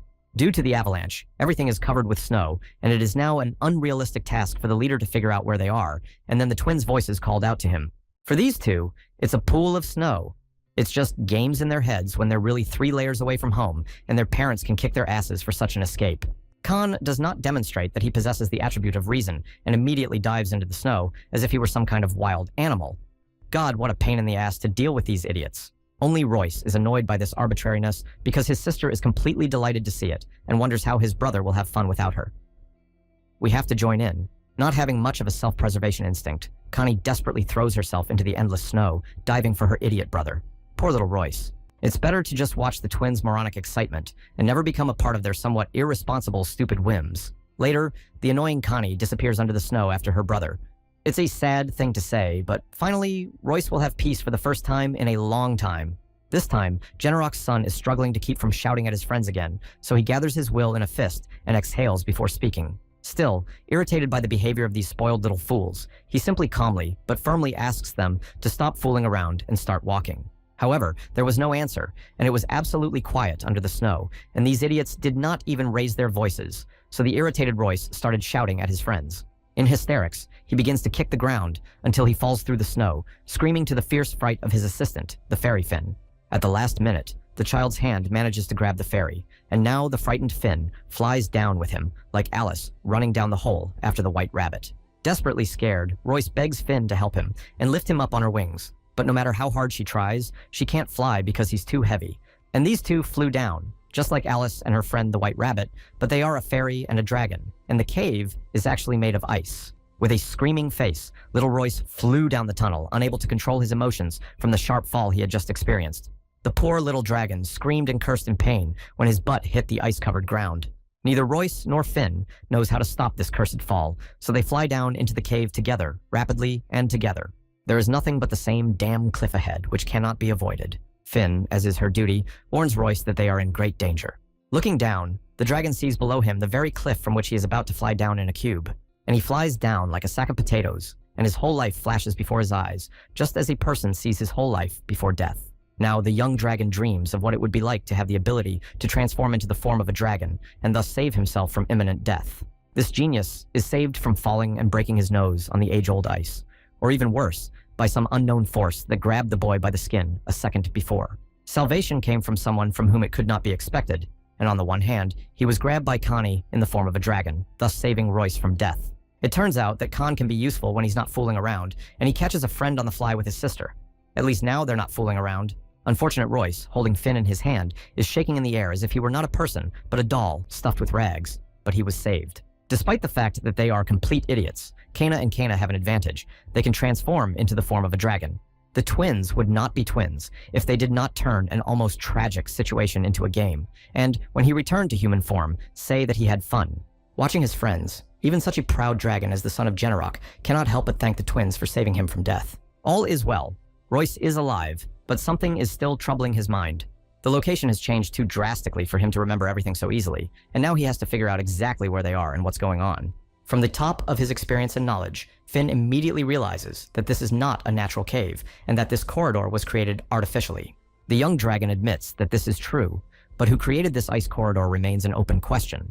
After examining the place, Royce admits that although he is here for the first time, this place is familiar to him, but he cannot remember where. But he knows for sure that he has seen this location somewhere. Finn asks his master what they should do now, and the latter replies that they should first examine everything here to find the right way out of the cave. Our song is good and new. Let's start it again. And so the twins run off again, arguing about which of them saw the exit first. This kind of arbitrariness seriously pisses off the leader, and he reminds them that they shouldn't lag behind him, and warns them that if they don't listen to him, there will be a lot of problems. However, the two barbarians eventually hover in front of something, and it quickly catches Royce's attention as the friends suddenly freeze in the middle of a run. The twins froze like deer in the headlights, looking into the distance of the dark tunnel and turning to the leader in fear. Connie was the first to raise her voice, asking her friend who the people were that she saw at the end of the corridor. It is clear that the girl noticed something that the others did not. After scratching the back of his head, Royce, who saw nothing at all, asks the girl what she is talking about, but sweat is already pouring down his face. They stood there like deer in the headlights until the corridor was filled with bright red light, as if someone had spilled a whole bathtub of blood. And here comes the surprise that awaits those who never listened to the leader. An army of ice dead emerged from one of the cave's secret grottos.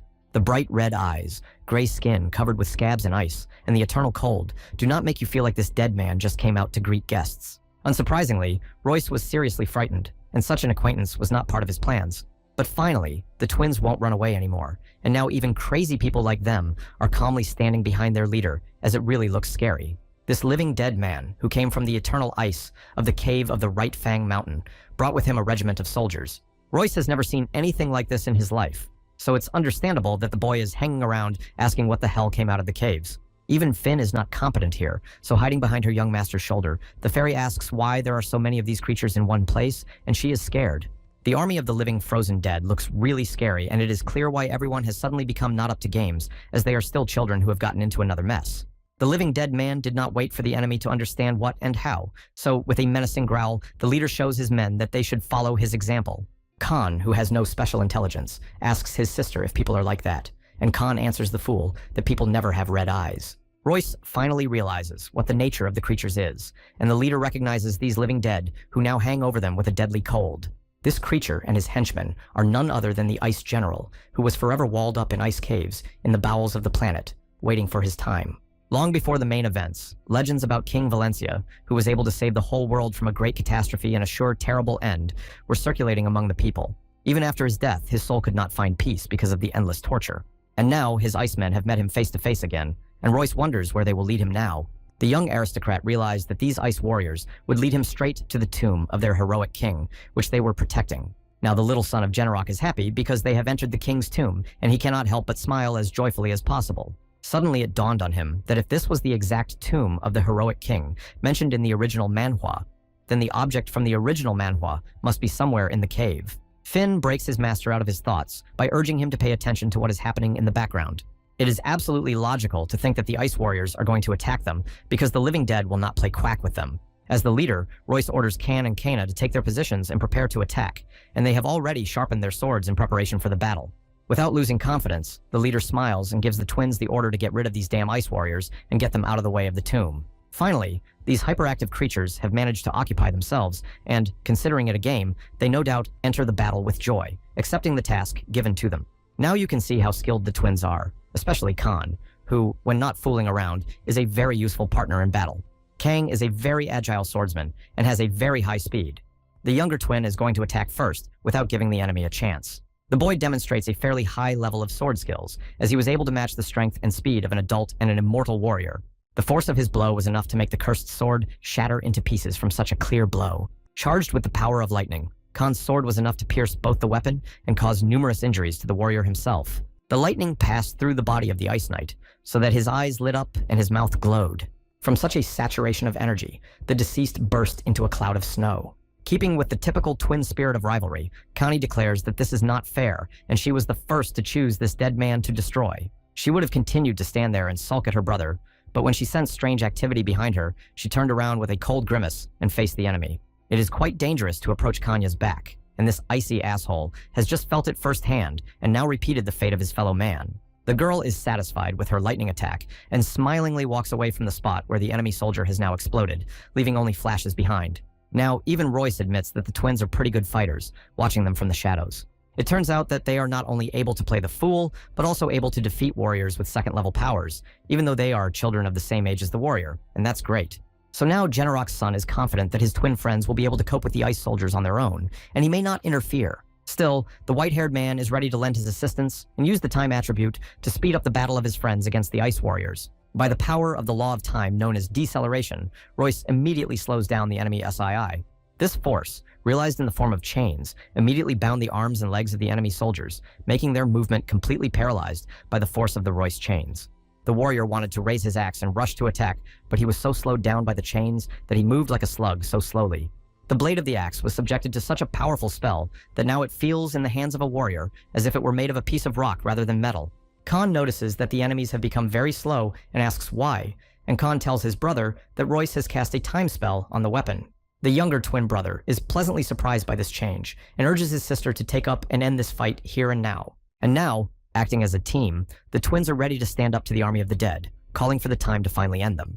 The warrior was shocked to see two little devils rushing at him like a locomotive. Canny, in full combat readiness, smashes these ice warriors to smithereens as she is imbued with fighting spirit. Kanya has a cold, sadistic smile on her face, and this little girl is in her element of battle. Kang keeps up with her older sister and destroys the enemy army with the same force. There was nothing left of the soldiers but a snowstorm, as the young man's forces destroyed almost the entire army. With an equally sadistic smile, Khan rejoices as he destroys the enemy, and they explode like mini-bombs. What a game of dragon cubs. Together, the twins are an extremely strong team, as they say. One head is good and two are always better. There is only one unkilled warrior left of the whole gang, and he is not a threat to them. And the last of the ice warriors was destroyed by two twins who acted in all seriousness. Connie is not inferior to his brother in perseverance and fighting strength. The last doppelganger was destroyed by these two, and now the twins can be proud of themselves.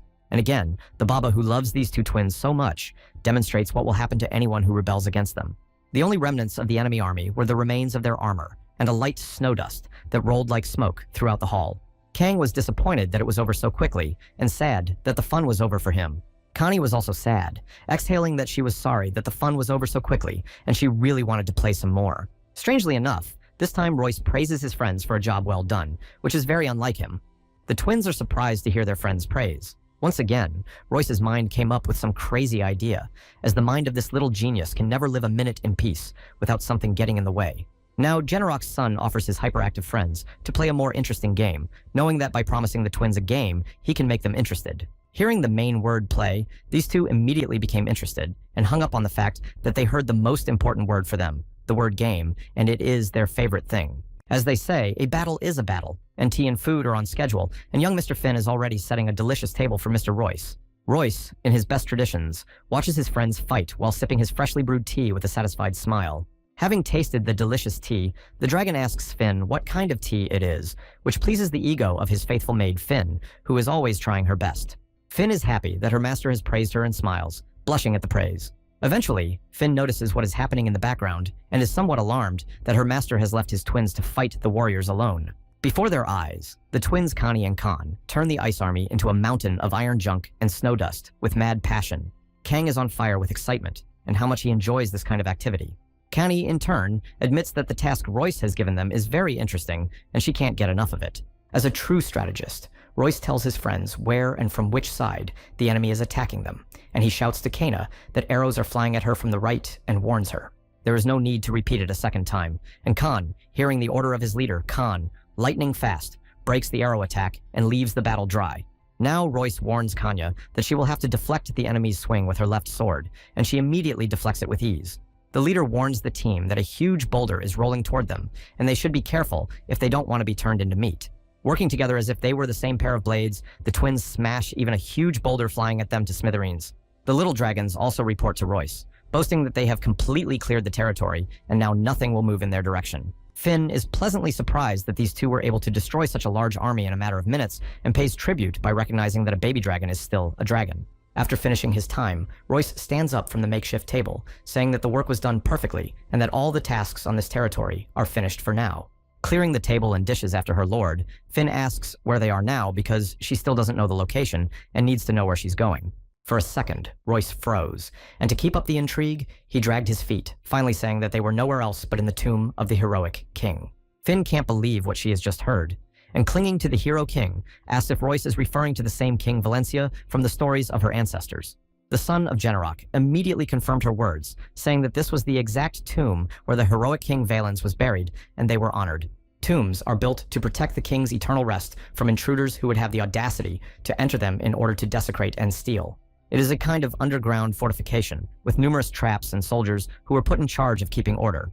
And after overcoming all these obstacles, you will be able to take possession of all the treasures that are hidden there and become the owner of all the artifacts. In addition, in the original story, this tomb was the main target of the red-haired protagonist and the place where he wanted to improve his skills. It's a kind of dungeon where you can get different elements to upgrade your strength for beginners and promises a good reward for completing tasks.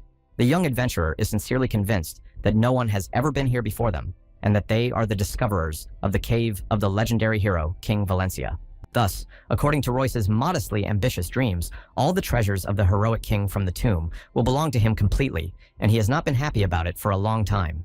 The leader commands the twins that they are already at the goal and orders the other two to follow him and keep up, and they immediately take his order to action. Having agreed in general, they move forward through the long ice corridors toward their main goal. Before entering, the cheerful company freezes in complete delight, as it is not every day that you see something like this, and the three children are completely delighted. Even Finn, from the height of her centuries of experience, she has been alive for 800 years, could not imagine that the cave would be so large. The kids, taught by the bitter experience of the last battle, start shouting that there is someone else up ahead, and they are so ugly. It's a good thing they decided to warn Royce. The leader of the group replies that everything is fine, and he sees these creatures in front of him, so there is nothing to worry about, and now they are prepared. Ahead is the so-called final boss, in the form of 10 ice generals, who are the main force protecting the gates of King Valencia's tomb from them. This time, the events of this deviation from the plot went hand in hand with the main plot of the original manhwa, read in a past life before death. And it turns out that, just as it was said, behind this door are the so-called treasures of the hero king. So it was time for the twins to sharpen their swords before the battle, and Royce wanted to ask them to prepare for the battle. There was no need to ask these two mini-machines to destroy enemies, and with a cold glint in their eyes, they are ready to crush zombies like parsley in soup. Silently to himself, Royce calls the dragon twins incredible, because they are not afraid of an enemy that is several times bigger and stronger than they are. The fact is that dragons are creatures that are already born to ascend to the top of the world immediately after they make their first flight. And now, these seemingly two babies bared their sharp teeth, looking down at all the lower-class creatures under their feet. The leader reminds them that he promised them that their friends would not be bored, and they immediately understood what he was talking about. Immediately, the twin replies that they are having a lot of fun, and that Royce is the best. The two really got into their element. Then, since they are all having so much fun and are ready to do anything, it's time to destroy the rest of the ice generals defending the entrance to the Valencia cave. No matter how tall the ice general looks like a Viking in front of them, the bigger the cabinet, the louder it will fall, so there is really nothing to be afraid of. An ice-cold Viking zombie swings an axe at the twins, but it doesn't help him at all. But against these two small bolts of lightning, such a large mountain of frozen flesh is powerless and acts only as a punching bag. The ice giant can't help but be angry at the fact that he can't even harm his opponent with his own flimsy fighting technique. Royce is not going to stand aside, so he immediately decides to set the record straight and show the barbaric soldier where he belongs. The enemy will only be torn apart by a powerful explosion from the supernatural power of the explosion, especially from the son of Generok himself. Such a strong blow from the young dragon makes the zombie Viking tear up. In the end, all that remains is a heavy snowfall and a loud sound. Now, the team is training together, and all three of them are a very strong team that can overcome anyone, even Satan himself, if they play as a team. Watching the team of three little dragons fight side by side, one cannot help but appreciate how well these three perform as a team. When the battle is over, the tired little dragons County and Can stretch and say that it was a lot of fun, and now they will sleep well at night. Now that all the guards are behind them, Royce says it's time for them to look at the rewards that await them beyond the gates of the Dragon King Valencia's hideout. A huge ice gate in front of them begins to open, revealing a bright amber light that cannot but cause the three to feel excited. Canny is getting impatient, and the overwhelmed girl begs Royce to open the vault door as soon as possible. Con and his sister can't wait for their friend to open the door any longer and push him to open it for them. Excited, Royce says with a sly smile that since they are begging so much, he will open the door for them. When the children finally open the door, they are frozen with an expression of extreme surprise at what they see in the place they so coveted.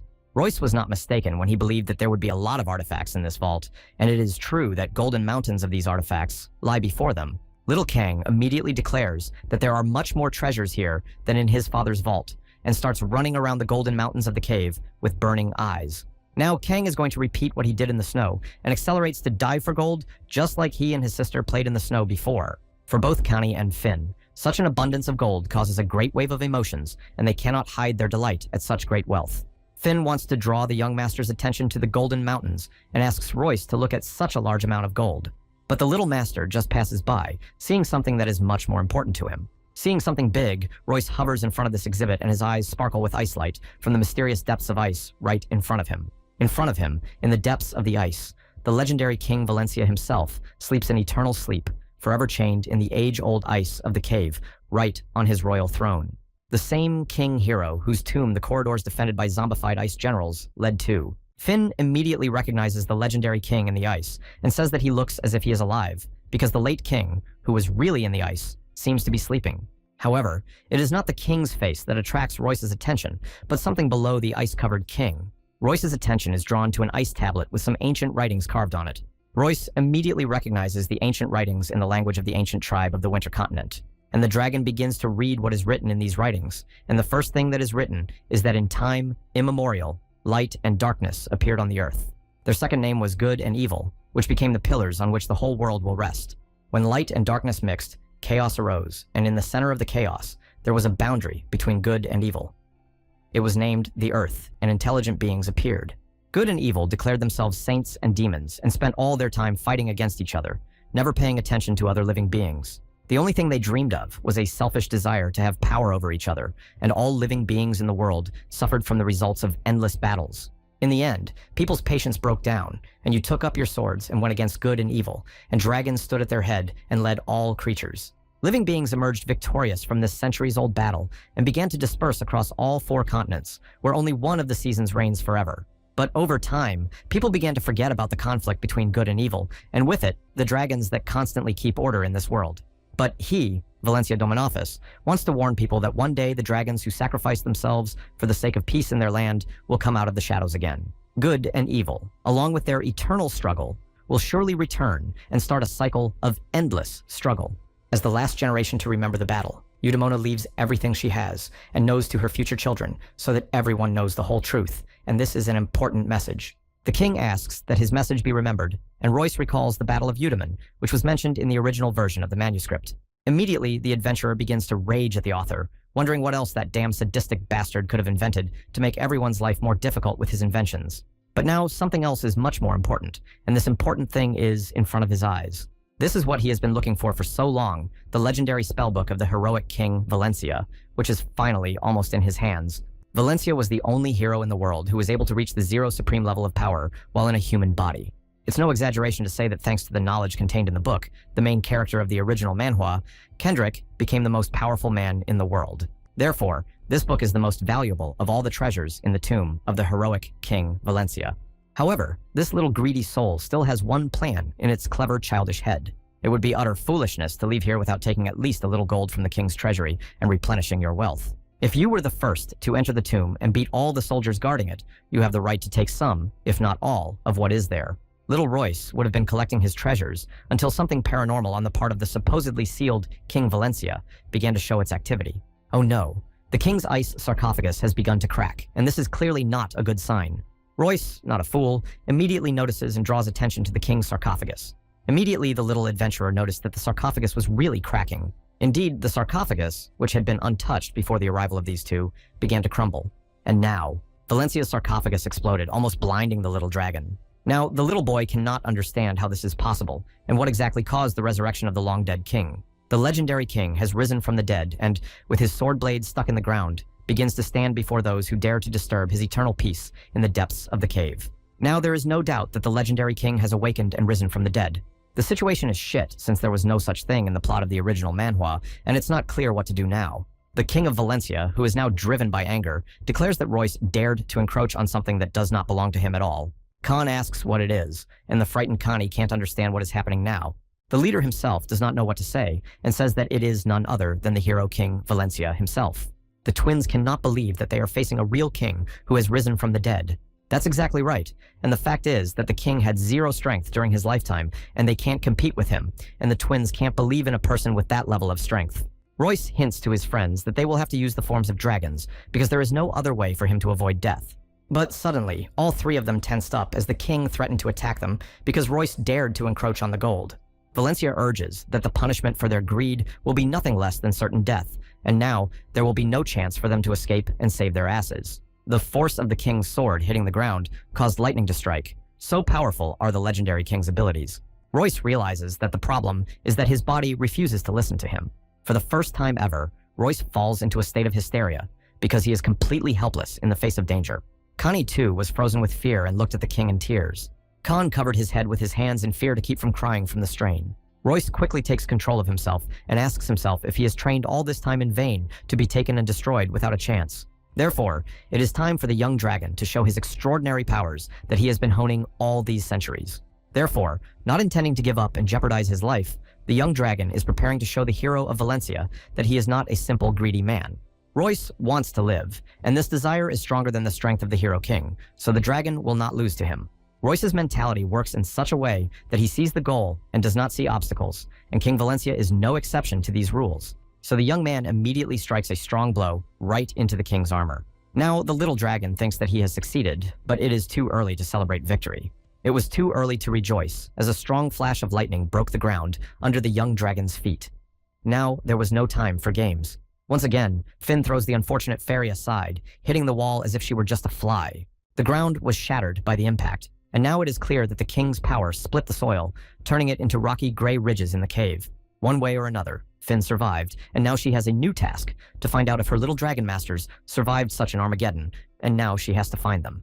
Before Finn's eyes, the ground was broken in half, and now it was a rough, rocky landscape. When Finn saw the consequences of such a disaster, she burst into tears. Now, she and her beloved Mr. Royce are on opposite sides, and the little fairy begins to cry, believing that her master Royce is no longer alive. But the young dragon survived, and now thinks that it is the end of him, and mentally prepares to be buried alive in this cursed cave. The ice fragments just hit his face, and it felt like a simple tickle. To be honest, Royce was expecting to be torn to pieces, but again, he was spared. He cannot believe that he survived such a direct blow of zero force, let alone can stand on his feet and breathe and move calmly. And then Finn immediately flies up to him, hugging his little master, and begins to rejoice that Royce is alive, and the young dragon says that he is fine. Holding the sobbing Finn, who is grabbing his hair, at a distance, the dragon wonders why and how he managed to survive in the face of the inequality of power. Eventually, the situation forces Royce to pay attention to what is happening around him, and what he sees makes his eyes pop out of his head because it can't be. It's about the king of Valencia, namely, how great his power is and the extent of the destruction he has caused to this cave with his attacks. Therefore, Canny, who also managed to survive all this Armageddon, points to the faults in the cave and asks Royce to look at it immediately. In the wall, as well as throughout the cave, there is a fault that leaves no doubt that the legendary king himself is in front of them, from whom you can expect everything. Royce can't believe his eyes, because Valencia was able to cut through half of the cave with one punch, and now doubts began to creep into the young dragon's mind about the true nature of the creature before him. The young dragon can't believe that someone who has such a strong punch is even a human being. It's also hard to believe that at the last moment, Valencia decided to completely change the trajectory of his shot. The king once again took up his sword, and Royce was already expecting that Valencia, having arrived so close, would simply blow their heads off. But instead, Valencia simply throws his sword on the floor, as if he had been defeated in a fair fight. Then there are even more surprises, and Valencia falls to his knees in front of Royce and looks him straight in the eye, as if the little dragon had defeated him. The last words of the Hero King were that they were the young dragons he had to protect. But what to protect from and why to protect remains a mystery to the younger generation. Therefore, standing up and reaching out to the young dragons one last time, the king simply asks them to go on and be careful before they disintegrate into dust. Royce cannot understand what the king has just said to him, because he is shocked that they have left here alive and unharmed. But an ice boulder overhead, about to break off and fly right at his head, forces them to accelerate their plans and thoughts. Finn immediately warns Royce that the royal tomb has begun to collapse and they need to get out of here as soon as possible or they will die. But some questions remain unresolved in the leader's mind, and he wants to know the answer to them. With that, King Valencia finally disappeared and was scattered into fragments, which meant only that his soul was freed after he saw the young dragon. However, this does not make Royce feel any better, as he is left with a lot of unresolved issues in a cave that is about to collapse on their heads. Indeed, the wall begins to crumble, and Royce sees out of the corner of his eye that a chunk of ice has broken off the wall, leading to a squall that will bury them alive. Therefore, the panicked twins begin to sob, not knowing what to do without Royce by their side. The fact is that even though the situation is shit, it's too early for them to die, so we need to do it as soon as possible. Finally, Royce's transformation into a dragon is here, and now the mobility of these three will be higher due to the fact that they have all transformed. Now he shouts to his friends to immediately transform into their dragon form if they want to live normally, because this is no time to be naughty. Now that they are all transformed and ready to fly, Royce, as the true leader, leads everyone to the exit of the cave and asks them to keep up with him. As always, Finn acts as a kind of navigator, warning you if there are any obstacles on the way that you should avoid at all costs. This time, an ice crystal hits you right in the face, which can easily blow your head off if you ignore it at a crucial moment. Royce reacted immediately, and he always has a trump card in his pocket for that. Using the power of the split, he destroys a huge crystal boulder, saving not only his own life, but the lives of his entire team from the threat.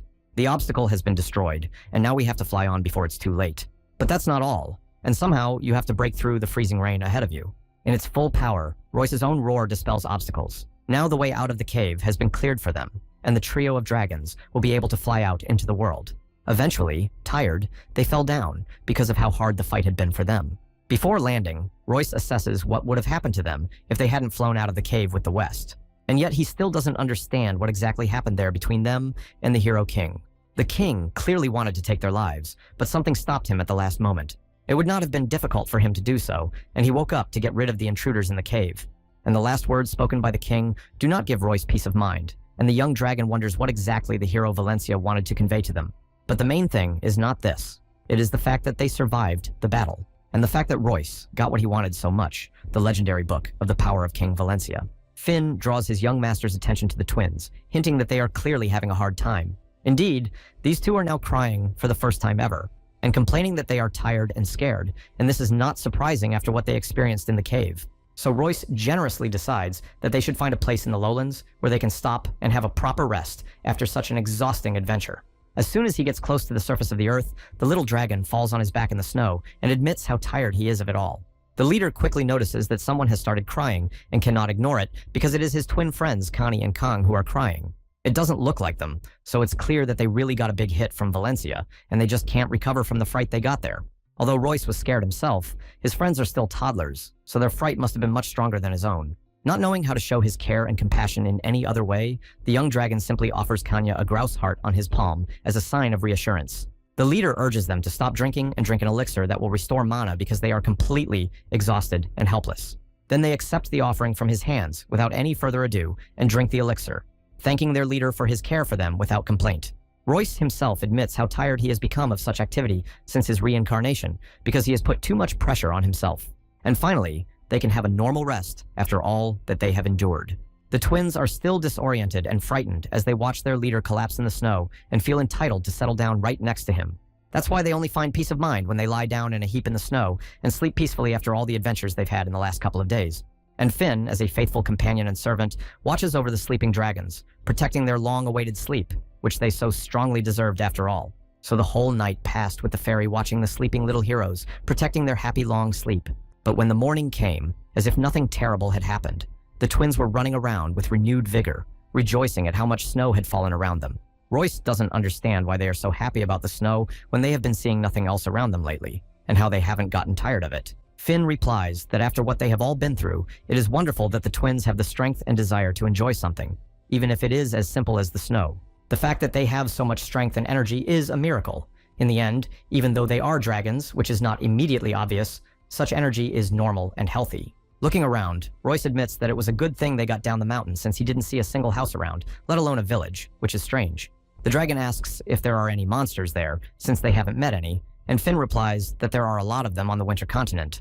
Historically, due to the harsh climate, there has always been little food here, so hungry monsters occasionally attack people to get nutritious meat. Royce wonders why they haven't encountered any monsters yet, and the fact is that their strong aura is very noticeable, as the youngsters are quite strong.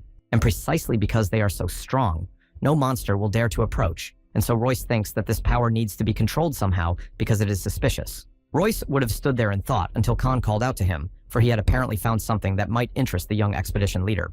Khan pointed to the mountain range to indicate the rising smoke, clearly not from one or two sources. Smoke meant fire, and monsters don't make fire. The thought of discovering a settlement for the first time since the disaster lifted Royce's spirits. Taking the initiative, the twins followed him. 30 minutes later, Royce, who had been excited to find the village, was scared to death. The sight that opened before him shocked him. The scene that attracted attention was the bloody devastation, as houses were burning here and there, giving no hope that anyone had survived. Finn immediately realizes that someone has attacked the village, and the fairy is in deep shock. Now she is panicked and does not know what to do, and asks Mr. Royce if he knows what to do next. After some thought and gathering his strength, Royce replies that there may have been survivors, so it is necessary to search the village. The dead bodies of people were scattered around, mixed with the bodies of monsters. Looking at the lifeless village, Royce muttered that it was a monster attack. Royce explored the village in search of survivors, and Finn and the twins also went to look for those who managed to survive the massacre in the nooks and crannies of the village. The theory that they were attacked by monsters turned out to be absolutely true if you look at the fallen polar bear with its horn broken against the wall. Finn flew to her master to tell him what she had found, and immediately Royce asked his assistant if she had found any survivors. But the sad Finn replies that unfortunately, she has not found anyone who managed to survive the brutal massacre in the village, and this is very sad news. The twins also found nothing in the village, although they were so hopeful that they would find intelligent creatures in the village, and Connie whines that she is very hungry. Yes, but not like this. Royce recognizes that they have done a good job and throws elixirs to his friends in a manner that makes them feel like dogs, and they are just happy about it. But something did catch Royce's attention, and he thought he was going to get some rest after such a busy day. But it was not to be when he heard a strange sound. The fact is that a whole carriage with noblemen is heading in their direction, who went to the village as soon as they learned about what happened to their subjects in the village. So, he had to run as fast as he could, and with one hand, Royce grabbed Khan, who was eating quietly. With his other hand, he grabbed Canny, and now, with both little fools in his hands, they had to get out of the way of the carriages. Grabbing his young friends with both hands, Royce immediately runs behind one of the shacks to hide from unnecessary attention. Jarice quickly led the twins behind a sloping wooden plank where they could hide. In surprise, the twins tilted their heads in confusion. Canny asks why they are hiding, and if it is because they have faced some monsters that threaten them again. The leader replied that these monsters were not so scary, but the risk of death had suddenly increased several times, so they had to be careful. Hearing the unfamiliar word, risk of death, two people from the chest with one brain for two ask what it is and are ordered to hide their energy from people. Now, the little Royce is begging fate that the horse-drawn infantry of the nobles simply pass by them and not be noticed because they lacked the attention of the nobles. One of the knights intends to report to his superior what he has found while inspecting the village. The knight reports to the leader that the village was indeed attacked by monsters, and, unfortunately, they did not find any survivors. The infantry commander understood and promised to personally inform the Archduke himself. Just as the chief was about to report this to the Archduke, the latter declared that he intended to get out of the carriage and see for himself. Archduke Canberk gets out of his carriage to personally make a round of the village and see for himself the tragedy that had occurred in the village. Before leaving, the Archduke asks his wife if she is ready to come out and see for herself, but in her condition, such activity would be very undesirable. The woman firmly replies that as an Archduchess, she has a duty to be the one who will rest the souls of those who suffered or died in their lands, and this is her credo. The Archduke did not argue with his wife and agreed with his wife's desire to see what had happened to their subjects with her own eyes. Therefore, the Archduchess gets out of the carriage with her husband, the Archduke, determined to see the dead and comfort their unfortunate souls. However, the situation is really terrible, and the picture of mutilated human bodies scattered around and the village rotting away awakened a panic attack in the queen. Seeing the dead mother with her child knocked the queen out of her senses, reminding her of what had happened to her earlier, and she almost fainted. Seeing that his wife was very ill, the Archduke immediately approached his falling wife, who was also frightened and pale. The woman replies that she is fine, but the Archduke hints that it would be better for her to return to the carriage before she falls down. However, a stubborn, red-haired woman asks her husband a provocative question whether he wants her to feel uncomfortable for hiding from everyone. Even such a formidable ruler cannot help but admit that in 10 years of marriage, he has not been able to curb the stubbornness of his beloved, beautiful wife. The beautiful Archduchess laughs, saying that usually the one who loses is the one who loves his beloved partner the most, and obviously, it is her beloved husband. The woman asks if there is really no one in the village who survived the massacre, and her guesses are confirmed by the fact that, unfortunately, there is no one alive. The infantry chief reports that according to the rules, at this time of year the monster's activity subsides, but for some unknown reason, they began to rampage and became bloodthirsty. Something seems suspicious to the infantry chief about the behavior of these monsters. The man realized that the monsters seemed to be pursued by something, and people just fell under their hand as accidental victims. The Archduke says that it is all his fault, and that if he had not sent all the young people of the kingdom to military training in the village, they would have been alive, and the Archduchess reassures him. Hearing this information about the provoked monsters, Royce immediately realizes that they were the reason why the monsters became savage, and all these people died from their aggression. Now the young dragon realizes that his conscience will definitely torture him because of what happened because of them. They seem to have no problems, and then one of the twins started roaring like a wild animal, which attracted the attention of the guards. Khan really has neither intelligence nor basic restraint, and he burped so hard from hunger that it sounded like the roar of an animal and caused a problem. The reaction of the guards was not long in coming, and they sharpened their spears, warning that if those who growled did not come out, they would attack them. Royce is furious because his friends are in trouble again because of their bad manners, and everything falls on his head like snow, and the guards need to leave. The infantry commander, holding his sword forward, emphasizes that the one who is hiding must immediately come out of his hiding place as long as he is alive. If those who are hiding there do not come out immediately, they may not hope for mercy and mercy. Royce immediately realized that they would not be able to hide for long and had to think of something, but he had no idea what to do. The swordsman hasn't gone anywhere and warns that everything the imaginary enemy does is at his own risk and discretion. The swordsman is tired of waiting for his opponent to come out and swings his sword towards the shack. And with this blow, the swordsman destroys the barricade behind which these little dragon children were hiding. Once again, the unfortunate Royce was hit in the face with boards, but it was clear that small children were hiding there. Finn flew off again and hit the wall like a fly that had been smashed with a slipper. And behind the barricades were not monsters, but only 3 small children who were hiding from the so-called danger. The infantry commander cannot believe what he saw before his eyes and is shocked that he had taken a swing at small children.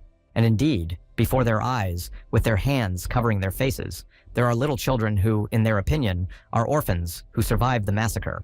The heartfelt Archduchess immediately falls into a state of shock and laments the fate of the little orphans who managed to survive in such a hell on earth. That's right. This is a chance for them to get out of the problem and at least get some help in the middle of the eternal snows of the continent because they are really tired. Immediately, Royce decides to break down in tears and act out the scene of being scared and lost. But the stupid twins do not understand this plan at all. These 2 idiots don't take the hint and ask Royce what the hell he's doing. Therefore, it is necessary to show them directly and explain to them what to do. And the young dragon orders his friends to cry as well, so that they can pretend to be unfortunate orphans. Now they understand why, and they really have enough artistry. So immediately, the twins start crying, and the fact that they are identical twins makes the situation even more touching for people. Hearing the children sobbing as if they had lost their mother, the Archduchess immediately invited them into her arms to comfort the crying little children. The little children immediately throw themselves into the woman's arms and cry about how scared they are and how poor, unfortunate orphans without a mother they are. Royce wonders how these fools managed to pretend better than he did and thinks that maybe they are faking it too when they act like real fools. The Archduke approaches little Royce and cautiously asks the child if they are the only survivors of the village, trying not to scare the child. Immediately, the little dragon burst into tears and told the Archduke that they were indeed the only ones who survived this genocide in their village. The cold and hard-looking man gently strokes the child's head with his heavy hand and says that these little children have really been through a lot. The Archduchess suddenly called out to her husband, intending to ask him something important, and the blonde man with black eyebrows turns to the woman's voice. The Archduchess asks if they can take the 2 young children back to their estate to save the unfortunate orphans. The Archduke exhales, saying that they have no other choice and will have to take the children home with them. The aristocrat orders his infantry to prepare everything necessary to take the children with him, and this is his order that must be fulfilled in the end. The puzzled Royce asks if they really intend to take them to the estate with them, and he is not very happy about this news. At the same time, the knights took the little boy under both arms and dragged him, who was kicking, to the Archduke's carriage. While Royce was fighting off the guards, the twins were already captured, like teddy bears with him, and put into a carriage that quickly drove away. Finn could not do anything and just watched as her master and the respected twins were taken away by the carriage. However, the faithful assistant could not help but worry that she did not have time to intervene and help her dear friends, and is worried about it. Meanwhile, Royce and the twins find themselves in the palace's luxurious bathroom, and a luxurious new life should now seemingly begin for them. But it doesn't make him happy. The dragon doesn't understand how this happened, because he thought he could escape by playing on their pity, but the twins outplayed him, so they decided to take them with them. The young dragon could not have expected the Archduchess and her husband to be such wonderful people, and admits that he made a mistake in judgment. If you think about it, the situation turned out quite well and better than he could have expected. The twins don't care about Henna and just want to play, so they splash water on Royce, urging him to play another game with them. Before he could react, water flew right into his face. The twins start laughing at their friend, saying that his hair looks like he's a complete idiot. To be honest, Royce even envies them for being able to relax and not worry about anything in such scary situations. Just as he was about to calm down, he heard another voice squeakily declaring how beautiful these little children they were about to wash were. The young maids wail over the children, saying that they would like the children to call them their big sisters, and this noise is very annoying for little Royce. Finally, after several sessions of torture for Royce, the children were washed and dressed and brought to the table with the Archduchess herself to have lunch together. The children, who were really a bit ragged and dirty, were finally changed, and now these clean, handsome children are unrecognizable. The friendly Archduchess asks if the children are hungry and invites the little ones to finally sit down at the table and have lunch with her, smiling tenderly at the guests. As if they hadn't eaten in 100 years, the twins rush to the table, appreciating how much food is on the table and how well they play the role of orphans who have suffered. Now, hypothetically, the family is gathered and everyone begins to eat to the delight of the Archduchess herself, who warmly welcomed the orphans to her domain in a maternal way. Little Royce is surprised and annoyed at how quickly his friends have gotten used to their new roles. But the food is delicious, and the young dragon thinks they will still need to leave this palace soon and hopes that Finn will find their tracks as well. The dragon wonders where Finn is, and meanwhile, Finn is chasing through the forest looking for her master, following the tracks of the carriage as she must find him. And if the damned snow grouse hadn't gotten in her way, she would have found the trail much faster and been with her friends. So now she follows the carriage's trail with the clear intention of finding her master Royce at any cost to herself and others. So with a flash of light, Finn flies in the direction of his friends and will not retreat until he finds his dragon friends. Everyone is asleep, but only little Royce is awake, pacing the corridors of the palace looking for what would be very important information. Suddenly, when he passed through the door of the Archduke and Archduchess's bedroom, he heard a man saying that they could not keep children forever.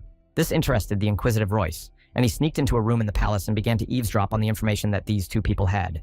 The Archduchess understands everything perfectly well, but says that every time she looks at the children, she hears the voice of her late son Rin, and it hurts. And although the Archduke understands her feelings, he explains that it is wrong to keep their children just because they reminded her of their late young son. And the time has come to let go of Rin's soul, and the Archduchess begins to cry, accusing her husband of telling her mother to forget about her own child. It is impossible to forget your own child, and Royce immediately realizes that they have lost a child, and that is why they have been so kind to them. In hysterics, the woman grabs her husband's hand and begins to beg her cant of all people to let her accept these children as her own and adopt them.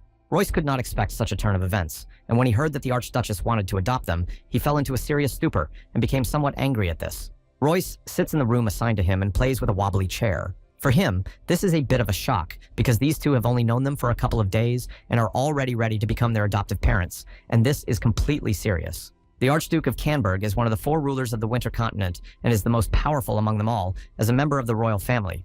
Being the favorite child of such an important person means that he can instantly become a key figure in all political games and wield a lot of power, even for the Archduchess. This is a very difficult decision as she suffers from the pain of losing her own child, and this is the driving force behind her decision to adopt orphans from the village. The best solution is to just leave before they interfere and cause more problems, but what I heard made my blood run cold.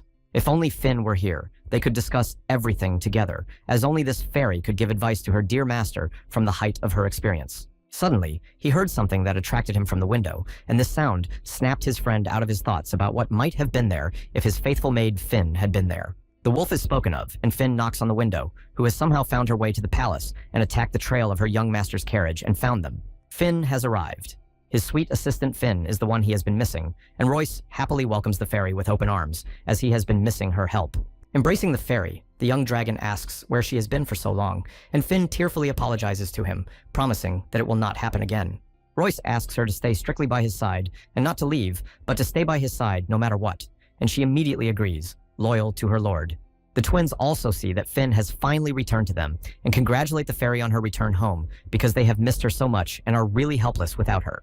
Faithful Finn, in turn, congratulated the twins, and together they hugged happily, rejoicing that they were finally together again, as they had been before. Now that they are together again, it's time to continue their journey, and Finn is ready to continue the journey with her little dragon friends home. But there is a small problem with this that Royce has not yet voiced, and they will have to stay here for some more time before they can leave this palace. Finn asks if they can't just leave, and asks what happened, and why their plans have changed so abruptly. Royce explains that they are treated too well, and that the Archduke and his wife recently lost a child, and it would be very cruel of them to just disappear. Hearing this from his master, Finn is stunned to hear such shocking information from Royce, and cannot say anything. Now Royce excuses himself that they are in no hurry and can gather more information about the continent. Finn does not believe that the dragon is so sentimental about grief, but it is precisely because her master is so sensitive and kind that she actually wants to protect him even more and serve him faithfully throughout his life. Since he is very worried about the loss of the child by the Archdukes, she offers her master a great idea that could help him in everything. Little Royce doesn't understand the idea, but he is interested in the proposal and asks Finn what she is talking about. Relations with other peoples have always been important to the dragon, and the pair of Archdukes were the first representatives of another race to establish contact with them. The dragons don't understand what he's talking about and ask what's the point, and Finn replies that they have to give him a gift. If they don't have children, they need to be helped to have them. To which Royce replied that making children is not as easy as talking about it in words. But they don't have to wait until the baby is born. And if the Archduchess gets pregnant, she won't mind too much if they leave and tell Finn that it's a good idea. And now Royce is calling on his twin friends to play the role of the storks that, according to legend, carry children to those who wish for it. Once again, the lonely Archduchess enjoys a cool morning in her palace and drinks tea in solitude. As always, the beautiful woman is sad, and in her beautiful eyes there is only sadness, and melancholy sadness, for something that neither she nor the gods can return to her in life. She would sit there sadly until she is distracted by a sound from behind her, and the queen, Melancholy, turns her attention to those who have decided to join her right now. The twins come running to her as if to their own mother, and immediately rush to hug the queen and ask her to play a game with them, and this makes the Archduchess almost cry. The Archduchess asks if her little ones are sad and invites the twins to taste delicious cookies with them, and the children immediately agree to this offer. Watching them, little Royce exhales with joy that he has gotten rid of those who were running under his feet and is ready to fulfill his part of the plan to create a new life. The little dragon entrusts part of the plan to the twins, trusting them completely and believing that the twins will never let him down. Now, it's time for him to deal with the other people who have become part of his plan, and his main target is the Archduke himself, whom he will distract. The Archduke of Kant is busy planning an extremely important process of training soldiers, and it seems that nothing can distract him. However, little Royce has other plans for him, and he stands in front of Kant like a mushroom growing out of the ground after the rain. Immediately, the impenetrable Kant asks if something has happened and where Royce's friends are, and he replies that everything is fine and that his friends are playing with Kant's wife on the balcony. The harsh Archduke asks if the little boy is afraid of him, and Royce replies that there is no reason to be afraid of Kant. Kant admits to himself that children are usually very afraid of him, but the little boy in front of him is no ordinary child. Kant immediately compares Royce to his late son, Rena, and this causes longing and pain in Kant's heart, who also misses his beloved child. Kant admits that Royce reminds him of his late son and is the same extraordinary little boy who moves him to tears. Without hesitation, the man takes the young dragon in his arms, and ignoring his principles that he is a rock, he succumbs to the charms of a cute little boy. Kant is completely softened by such attention from the child and invites Royce to play with him, to which the little boy gladly agrees. Now Kant intends to show the boy his office and leaves, forgetting all about business and leaving the ministers wondering what happened to the Archduke. The ministers unanimously admit that they have not seen a smile on their sovereign's face for a long time and cannot help but be happy about it. Even they recognize the fact that the child in front of him is a real treasure that is rarer than the purest diamond. Now this cheerful little miracle is sitting there with a frown on its face, wondering what to do next.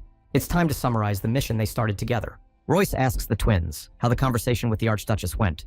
The twins report to the captain that everything was fine, and that they and the Archduchess had tea together and had a great time, to be honest. Now, the young dragon turns to the fairy and asks how she is doing with her reconnaissance mission, since she had the most important task of all. Finn reports that every morning, the Archduke wakes up at 5 in the morning and immediately starts working, has lunch at 12 sharp, and finishes his work. Then he works out and most often prepares for bed for about 11 hours, and the average number of contacts with his wife is 5 times a day. The report is finished, and Royce praises Finn for her work, but Connie has a question for him, and he reminds her that he is actually her commander. The older twin reports that they did everything he wanted, but they don't understand what it was all about, and don't understand how the birth of the child relates to the tea party. Royce again calls them children who do not understand anything, but Connie reminds them that he is actually younger than them, and that is not fair. So he asks them to listen carefully, and tells them that the couple is grieving for their lost child, and that in order to have a new child, they need to be close, and these two have almost no contact. When the Archduchess spends time with such lovely children, she will start smiling again, and this will greatly improve the overall atmosphere around them. The pain of losing a child will pass, and the couple will feel comfortable around each other again, and then harmony will be restored. And with it, a new story will begin to be created behind the walls of the bedroom and under the dome of the night. The naive twins do not understand why they should write stories and ask if it is better to write at night. And Royce replies that it is better for children not to know about such things. Now the young dragon holds a book with thousands of recipes for elixirs for all occasions. It's time to start the most important part of the plan and do the hardest part. Seeing this book of recipes with elixirs, Finn asks what it is and is interested in the curiosity of the young Mr. Royce. The dragon replied that he had found it in his father's study when he was studying ways to improve the effectiveness of elixirs and decided to keep it for his own purposes. Once, even Generok caught his son experimenting with elixirs, gave him a thrashing, and from then on locked his office forever. Now, the young dragon wonders if these titles will be useful to him to survive in this crazy world. Eventually, the right recipe to restore passion was found, and Royce hides in a secret closet, asking not to give away his location. And if someone asks about him, they will say that they have no idea where their little friend went and decide to use the magic of expansion to increase the space. With the magic of expansion, Royce creates enough space for himself in the closet. Now he thinks there will be enough space for him, and he can start working. Now it's time to get to work and make the elixir itself. Finally, when the elixir was ready, part of the plan fell on Finn's shoulders, and all that remained was to add it to the Archduchess's food. Looking around, the fairy checks to see if anyone is in the kitchen with her to continue her part of the plan. After making sure that she is the only one here, the fairy takes out a bottle of pink love elixir from her spatial pocket. The fairy has 2 such vials in her hands, and she recalls what Royce asked her to do before sending the fairy to the kitchen. The young dragon gave her the task of pouring the ingredients of these flasks onto the food that the Archduke and his wife would eat, and put them exactly there. Before sending the fairy on her mission, Royce firmly reminds her that only their food and no one else's will be allowed to eat, or there will be a disaster. But the order is stupid because it is impossible to understand what kind of food the Archduke and his wife will eat, so the plan is doomed.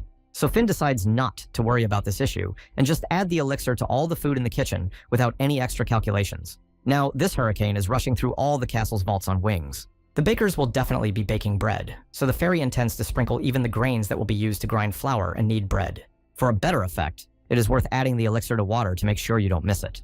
Even this was not enough, so without hesitation, Finn sprays the elixir all over the kitchen with the help of the magic of distribution. Now, even the flour in the kitchen is infected with the elixir of love, and there is not a single product that is not touched by the dragon's magic. Finn is more satisfied with her work than ever before, and now she is proud of herself for completing the task Mr. Royce gave her with integrity, and it's time to report.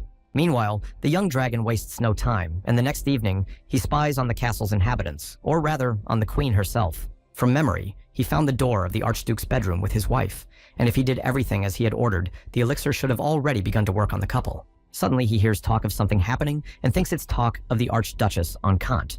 But it was the gossip of young maids that one of them was successful on the love front and would have a date, and this was not what he wanted to hear.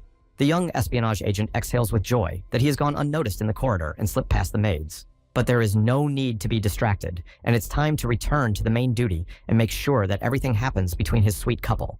So far, the subjects show no signs of special activity and stand silently against each other as if it were just a normal evening in their chambers. Kanta is the first to break the silence and raise his voice, though he just coughed, not knowing how to draw attention to himself. A man looks at his wife shyly, not knowing where to start a conversation with his wife. The red-haired woman sits calmly looking at the floor, not expecting the man to pay any attention to her. Though she is calm, her heart is beating much harder than usual today when she is with her beloved Kant. Suddenly, Kant puts his hand on his wife's shoulder, drawing the attention of his beloved, and she screamed with surprise. The X moment has come, and the same light comes on between them, which means that the elixir brewed by the dragon worked on them absolutely correctly. Kanta compliments his wife and says that today she looks extremely beautiful. This is a sign that the ice that fettered his heart has melted. Hearing such an unexpected compliment from her cold, aloof husband, the Archduchess blushed at the kind word addressed to her. Then everything is clear without words, and Kanta takes his beauty by the hand, and for the first time in a long time, something warm and special happens between them outside the bedroom walls. A pleased Royce promises that these two will have a truly special night, as magical as the power with which he brought these two ice-bound hearts together with an elixir. Suddenly, the twins came and asked what their friend was doing here and what kind of magic was going on, since they did not understand the intricacies of human love. Overly inquisitive children ask what exactly is going on there, needing to be told everything, because they are already completely grown up in their own minds. And again, Royce dragged these little idiots away, insisting that children should not know such things, and that they were squirming in his arms because it hurt. One way or another, his task was finally accomplished, and everything went as planned by the twins and Royce himself while preparing the elixir of love. In a good mood, accompanied by her faithful maids, the Archduchess rejoices at the beautiful weather today and adds that it has not been like this in their kingdom for a long time. But he immediately notices how her two maids are fussing around, looking for someone in the corridors of the palace, clearly in a state of alarm because of what happened in the palace. The Archduchess asks what happened this morning if the maids are so concerned about something so early and can't find a place to sit. The maid jumps up. The fact is that something happened that no one could have foreseen, and her dear children went AWOL, leaving the palace while they were still sleeping peacefully. One of the maids, a frightened young girl, tries to explain everything, but the Archduchess wants to know how it happened, that the children just disappeared. The tearful maid replies that she does not know exactly how it happened, because she came to the room in the morning and the children were gone, and the people who were sent to look for them have not yet been found. A maid with plum hair notices a letter on the nightstand and informs her mistress, who turns around in alarm at the mention of the letter. Betraying her hearty manner and respectful attitude, the woman immediately snatches the letter from the maid's hands to read the message she was left with as soon as possible. After reading it, she cannot believe what she is reading and how this can actually be true, and whether it is real or her consciousness has betrayed her. The children write that she might be very surprised by how suddenly they disappeared from the palace without saying anything about where they were going, and without saying goodbye. But as you know, where there is a meeting, there is also a separation, and at the moment their paths have parted, although it is a shame to say that separation always hurts. They sincerely thank the couple for the care they have received and for all their kindness, and wish the couple to overcome the pain of losing their child in the future. They are also expecting a new addition to the royal couple's family and ask them to give the new life all the love and warmth that the couple gave them, and a sincere signature from Royce and the twins, who sincerely wish them all the best and hope that they will meet again in the future for the rest of their lives. The red-haired beauty clutches the letter to her chest and blames herself for the fact that the children knew about everything because she was so greedy and blamed her problems on them. But sincerely, She cannot understand what kind of new life these mysterious children are talking about in the letter and what exactly they mean by saying such things in the message. A few days later, the abbot announced that God's providence had been fulfilled and a new life had been born in the Archduchess's body, which could not but alarm the couple. When she heard about the new life, the lady was overjoyed because she could not believe that such a blessing would be sent to them again after years of suffering and loss. Even such a stern warrior as Kanta was moved by the news and took his beloved wife's hand to share this sensual moment of happiness with her. Suddenly, the woman remembered something, and it dawned on her where she had heard about new life, and that they should expect a new member of history to come into their lives. That's right. She read this in a letter left by little children who had been visiting them for quite a while and had predicted all this, which is so creepy. The red-haired girl screamed because everything was happening, just as it was written in the letter she had read before, and it could not but shock the beauty. Now it is clear what these children meant, and Kant says that these little sons felt that soon she would carry their own child under her heart. Crying, the Archduchess says that these children were sent to them by God from heaven, and Kant's strong, loving hand wipes the tears from his beloved wife's face, calming her. The royal couple is obliged to share the news with the entire country, so Kanta orders the warehouses to be opened and bread distributed to all the city's residents for the holiday. The warehouses with grain are open, and no one knows that the grain is not simple, but has at least one of the strongest magic brews in the world. Without delay, the bakers baked bread in such volumes that it would be enough for the whole kingdom, and there was confidence that everyone would know about the happiness in the ruler's family. The bread was successfully distributed to the happy citizens, who were sincerely happy that the family of such a wonderful archduke would finally have a long-awaited child. But no one knew that the bread was not simple, but carried miraculous power, and in the same year, a record birth rate was set in the Duchy of Canberg. The blessing has not spared the royal couple. They have a child of their own, and this gift is caused by a small mistake of a fairy that will create a great butterfly effect. But this is still a long way off, and at this time, Royce and his friends have already left the Grand Duchy, and their long journeys continue until they are home. Kanu really enjoyed the adventure they went on, and Connie picked up on her brother's note and asked to repeat the same tour in the future. Irritated, Royce reminded the twins that their journey would last at least 10 more years, and they would definitely have time to get bored with everything. These little fools are unbreakable, and they unanimously ask to extend the adventure for another 100 years, and Royce loses his temper, and poor Finn asks to hold on. They have already stayed in the duchy for a long time, but if such problems continue to occur, they will not return home soon. In order to get home faster, we need to find out how to cross all the continents as quickly as possible, and now, unfortunately, the company has no options. Canny asks if they will meet any more monsters on their way, and it is clear that the twins have not had enough adventures. Khan is confident that they will valiantly deal with each monster and assures Royce of this.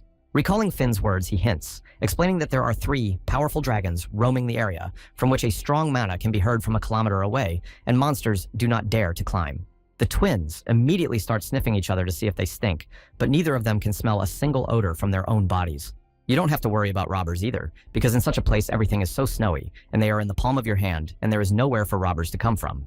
With sarcasm, Royce asks if they expect the robbers to grow out of the ground like mushrooms after rain in the fall. Surprise, surprise. And out of the ground came the robbers, who turned out to be 3 armed young robbers from the forest who had been hiding underground all this time. These forest brothers could not let the children go so easily, and immediately put their weapons forward and ordered them to stand and empty their pockets. When the twins see the robbers in front of them, they rejoice, because the robbers really did come out of the ground as if on cue. Royce himself does not understand whether this is a joke or not, and does not believe that these 3 bandits from the highway were really underground. The gang's red-haired, one-eyed leader, noticing the small children in front of him, falls into a stupor, and he immediately kicked the asshole who decided it would be a good idea to attack defenseless children, even though they were in the forest. The redhead is furious because they were hungry and cold in the snow, and now the only thing they encountered were soaked, snot-nosed kids with no money and what to do now. A young man in a green hood decided to remedy the situation by saying that, judging by their clothes, these children were from a rich family and took them hostage. After a short thought, the red-haired man comes to the realization that the plan is not bad and is better than nothing at all. The one-eyed man says that it is better to take the snot-nosed kids hostage than to return to the lair empty-handed, and orders them to grab the children without hesitation. But the brave bandits from the highway are stopped by an unexpected appeal from Royce, who decided to cast his vote. This guy asks if the bandits think this situation is strange. The stupid bandits ask what exactly should seem strange in this situation, being very tense themselves. The dragon hints that there is a wilderness, and 3 lonely children without adults, and that he would be surprised. The bandits ask if there are any adults here, and there really are none. If the adults are not present, the bandit asks why Royce asked them this question in the first place, and the child replies that he just gave them information to think about. Finn asks mentally what her little master is going to do, and he sarcastically replies that she, as his assistant, should know his plans perfectly well. The son of Generok never changes, and the main goal of the little dragon is to pocket everything that the bandits manage to loot, taking everything for themselves. The twins invite Royce to play with the robbers and offer to follow them to the place where they live. Royce wanted to tell his friends off again for their irresponsibility, thinking that they were talking outright nonsense, as they always did before. But he thinks that it might be a good idea to play along, since he wanted to rob them anyway, so why not rob their houses? The gang's one-eyed redhead orders his henchmen not to stand still, but to immediately grab the scum before they realize it and run away. The redhead expected the children to put on a show and cry, begging to be let go to their mother. But what happened next surprised the bandit. The children simply raised their hands in the air, surrendering to the mercy of their captors without making any noise, and the twins again do not understand him. It was Royce who raised his hands in the air. Royce says that they are surrendering and says that they can take them right now, right out of here, and they will not resist. The bandits, to put it mildly, could not expect such a plot twist and simply froze, looking at Royce as if he had horns growing on his head. The little dragon beats for pity simply by asking the bandits not to beat them and treat them well. Said and done, the robbers took the aristocratic children under their white arms and led them toward their lair, waiting to see how their leader would be pleased. The twins are happy to have some adventure on their way again, though not the monsters they dreamed of, but fish and chips are fine without fish, and chips are fine. Somewhat frightened by Royce's words that 3 small children in the middle of the forest should arouse suspicion, the robber in green follows them closely. Having at least a drop of common sense, the brunette asks the leader if these kids look really suspicious to him, but he doesn't understand what he's talking about. The brunette hints that those calm people are too calm, as if they were just out for a normal walk and not in danger or captured by bandits. The redhead is impenetrable and says that they just need to shake money out of their parents as a ransom or just sell the kids to slave owners and be done with it. Finally, the fattest of the bandits stops and declares that they have finally arrived, and little Royce's eyes are truly surprised by what he sees. The point is the monumentality of the gate leading to the bandits' lair, and it is a surprisingly rich place for an ordinary viper's den where marginalized people live. The twins will be happy to see your finger, and even the children who grew up in luxury are impressed by the monumentality of the building, because the facade is really very beautiful. The attentive Royce noted that he had only seen such material and facade in his father's estate, and could not believe that it was really a bandit's lair. A fat, good-natured gangster boasts that their house is really cool and that their boss built it all, and the white-haired guy asks who the gangster's boss is. If he were a simple soul, this fat man would have started talking about who their boss was. Overwhelmed with pride in his leader, he wanted to boast of such authority. He would have revealed this secret when he was hit on the head by the redhead for talking too much, so that the fat man stooped down. The redhead warns the fat man not to talk too much, because children can tell someone, and then prison and lice are guaranteed for life. The one-eyed man violently pushes the fat man, ordering him to lock the captured children in a dungeon and not to delay. The castle was closed, and the children were locked in a dungeon according to all the canons of kidnapping for ransom. Kids are really strange, and even when they are locked in a dungeon, they stand there calmly as if nothing extraordinary has happened to them and everything is fine. Now Royce turns to Finn and tells the fairy that she can come out of her hiding place. The poor fairy sat under Royce's shirt, and finally, when she was allowed to come out, Finn breathes a sigh of relief. Royce orders Finn to search the entire area for anything of value in the lair, and Finn immediately agrees to the task. Once again, the fairy flies out of the dungeon with an imperceptible light to do her work. It seems that these little barbarians do not realize that they are still sitting in the dungeon of the lair and complain to Royce that they are very bored and ask to leave. The leader coldly and firmly explains that they must first wait until Finn returns and promises that they will have time to play. Since this is a lair of bandits, it is guaranteed that there will be some precious treasures hidden here with which you can fill your pockets to the brim, and Royce is shaking with excitement. Meanwhile, in the depths of one of the lair's cellars, a red-haired dwarf is forging iron with a hammer, and according to stereotypes, dwarves are the best blacksmiths in existence. Under the strong arms of the dwarf, the iron is shattered, demonstrating the monstrous strength inherent in this strong body. A strong but very tall man for a dwarf continues his work with a hammer. A report reaches his ears that the gang has finally returned from the mission, and Favreau, the boss of the Bloody Axe Gang, turns to face his men. When the red-haired bandit bows to his boss, Favreau praises his men for their work and asks if they brought anything interesting with them.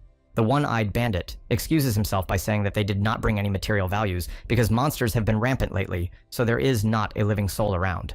But they did bring something interesting with them, and they are 3 children, and judging by their clothes, they come from a fairly wealthy family, and this will be to their advantage. The red-haired bandit says that it will be possible to ask for a good ransom for these hostages, or simply sell the snot-nosed kids into slavery, and this makes Favreau laugh. Favreau says that the work was done perfectly, and calls the children his bread and butter, and says that he must go and see these kids personally.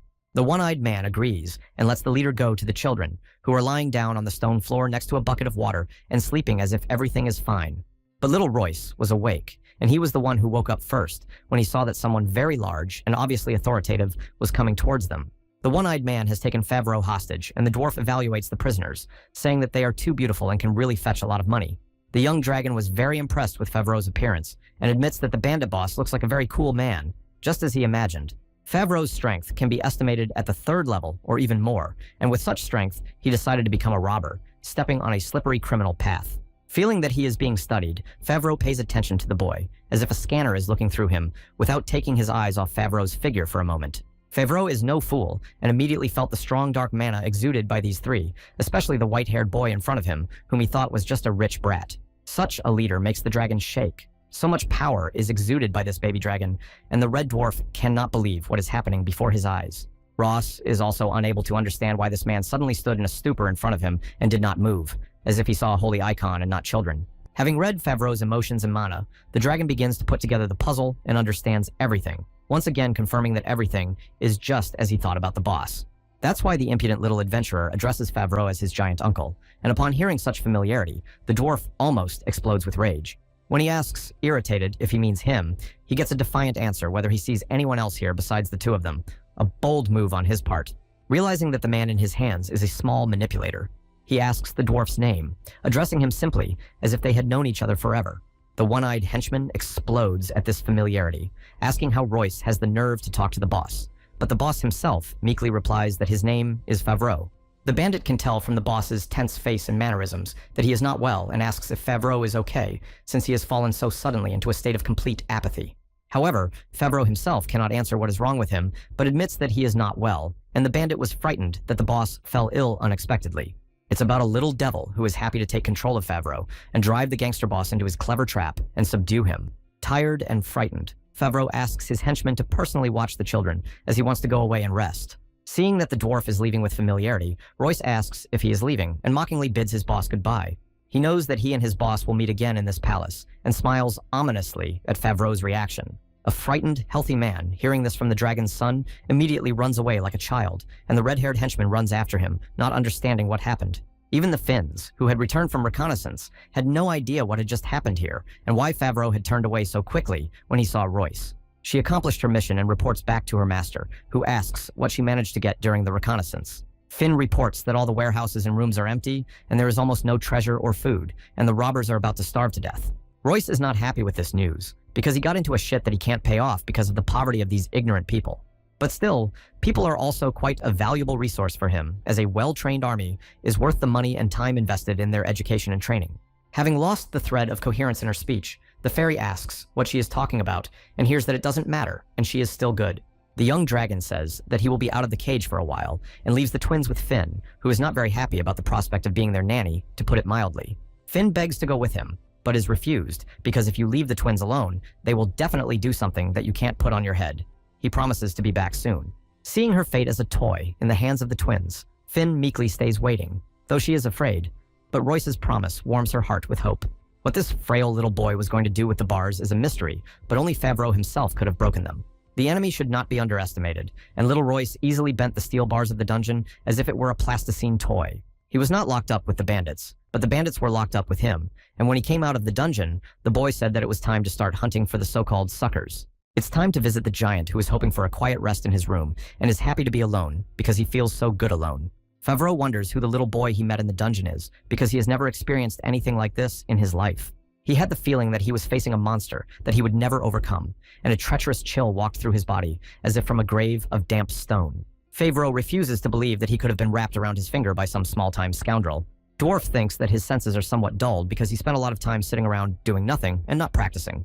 And then, out of the blue, this damned little bastard, who seems to have grown out of the ground, appears in his room and asks in a deathly tone what Favreau is thinking about. Holy moly, this child will give anyone a heart attack, and the dwarf jumped up on the spot in fright when he saw such a thing near him, and Royce just said hello. The main question that worries Favreau is how Royce got out of the dungeon, and the dragon answers that he just got out because he can. Hearing this, Favreau was stunned and had goosebumps the size of a herd of horses running down his back. Such audacity on the part of the young dragon scared Favreau into hysteria, and he swung his axe at Royce, begging him not to approach him. However, the kids were not frightened and simply appreciated the interior of Favreau's room, saying that it was not a bad room for a barbarian. Favreau has no idea how the prisoner managed to escape from the dungeon, but promises to turn a blind eye to his escape if Royce returns immediately. Royce immediately challenges him by asking what will happen if he doesn't come back. Dwarf replies that in this case, he will have no choice but to use force against him, no matter how much he wants to do it. The dragon begins to tease Favreau for being Royce, who is so stubborn he doesn't want to go back to prison, and sarcastically orders him to be beaten like a naughty dog. Favreau was irritated by this insolence and swung a hammer at him like an annoying fly. Favreau has swung too hard, and the timing of his attack is too tense, but it's too late to retreat. And the dragon doesn't care and stands there like a stone. In the giant's opinion, this boy is to blame for his own death and is ready to kill the child, but he freezes in place as if he had been spelled. Now Favreau does not understand why his hands suddenly stopped obeying, and he just stands there hanging like a fool because of this little demon. The demonic little rascal keeps teasing, asking if Favreau was going to hit him with that damn hammer. The dragon teases the giant that although he is big and strong, his mind is clearly not his strongest point. Once again, Favreau takes a swing at the impudent young boy standing in front of him with a demonic smile on his lips. And the little dragon stands there and enjoys the fact that he can so easily manipulate this huge red man like a doll. Favreau keeps swinging the hammer over his head as if he's really ready to nail this damn blonde-haired child with demon eyes. But in the end, the tired Favreau fell to the ground with his own sword after he had so loudly declared that he would kill the damned scum himself. And again, this demon dragon teases the beaten Favreau, asking if this is all he can present to him in the arena today. Until now, Favreau cannot understand who this cursed child in front of him really is, having no idea who this mysterious little boy is.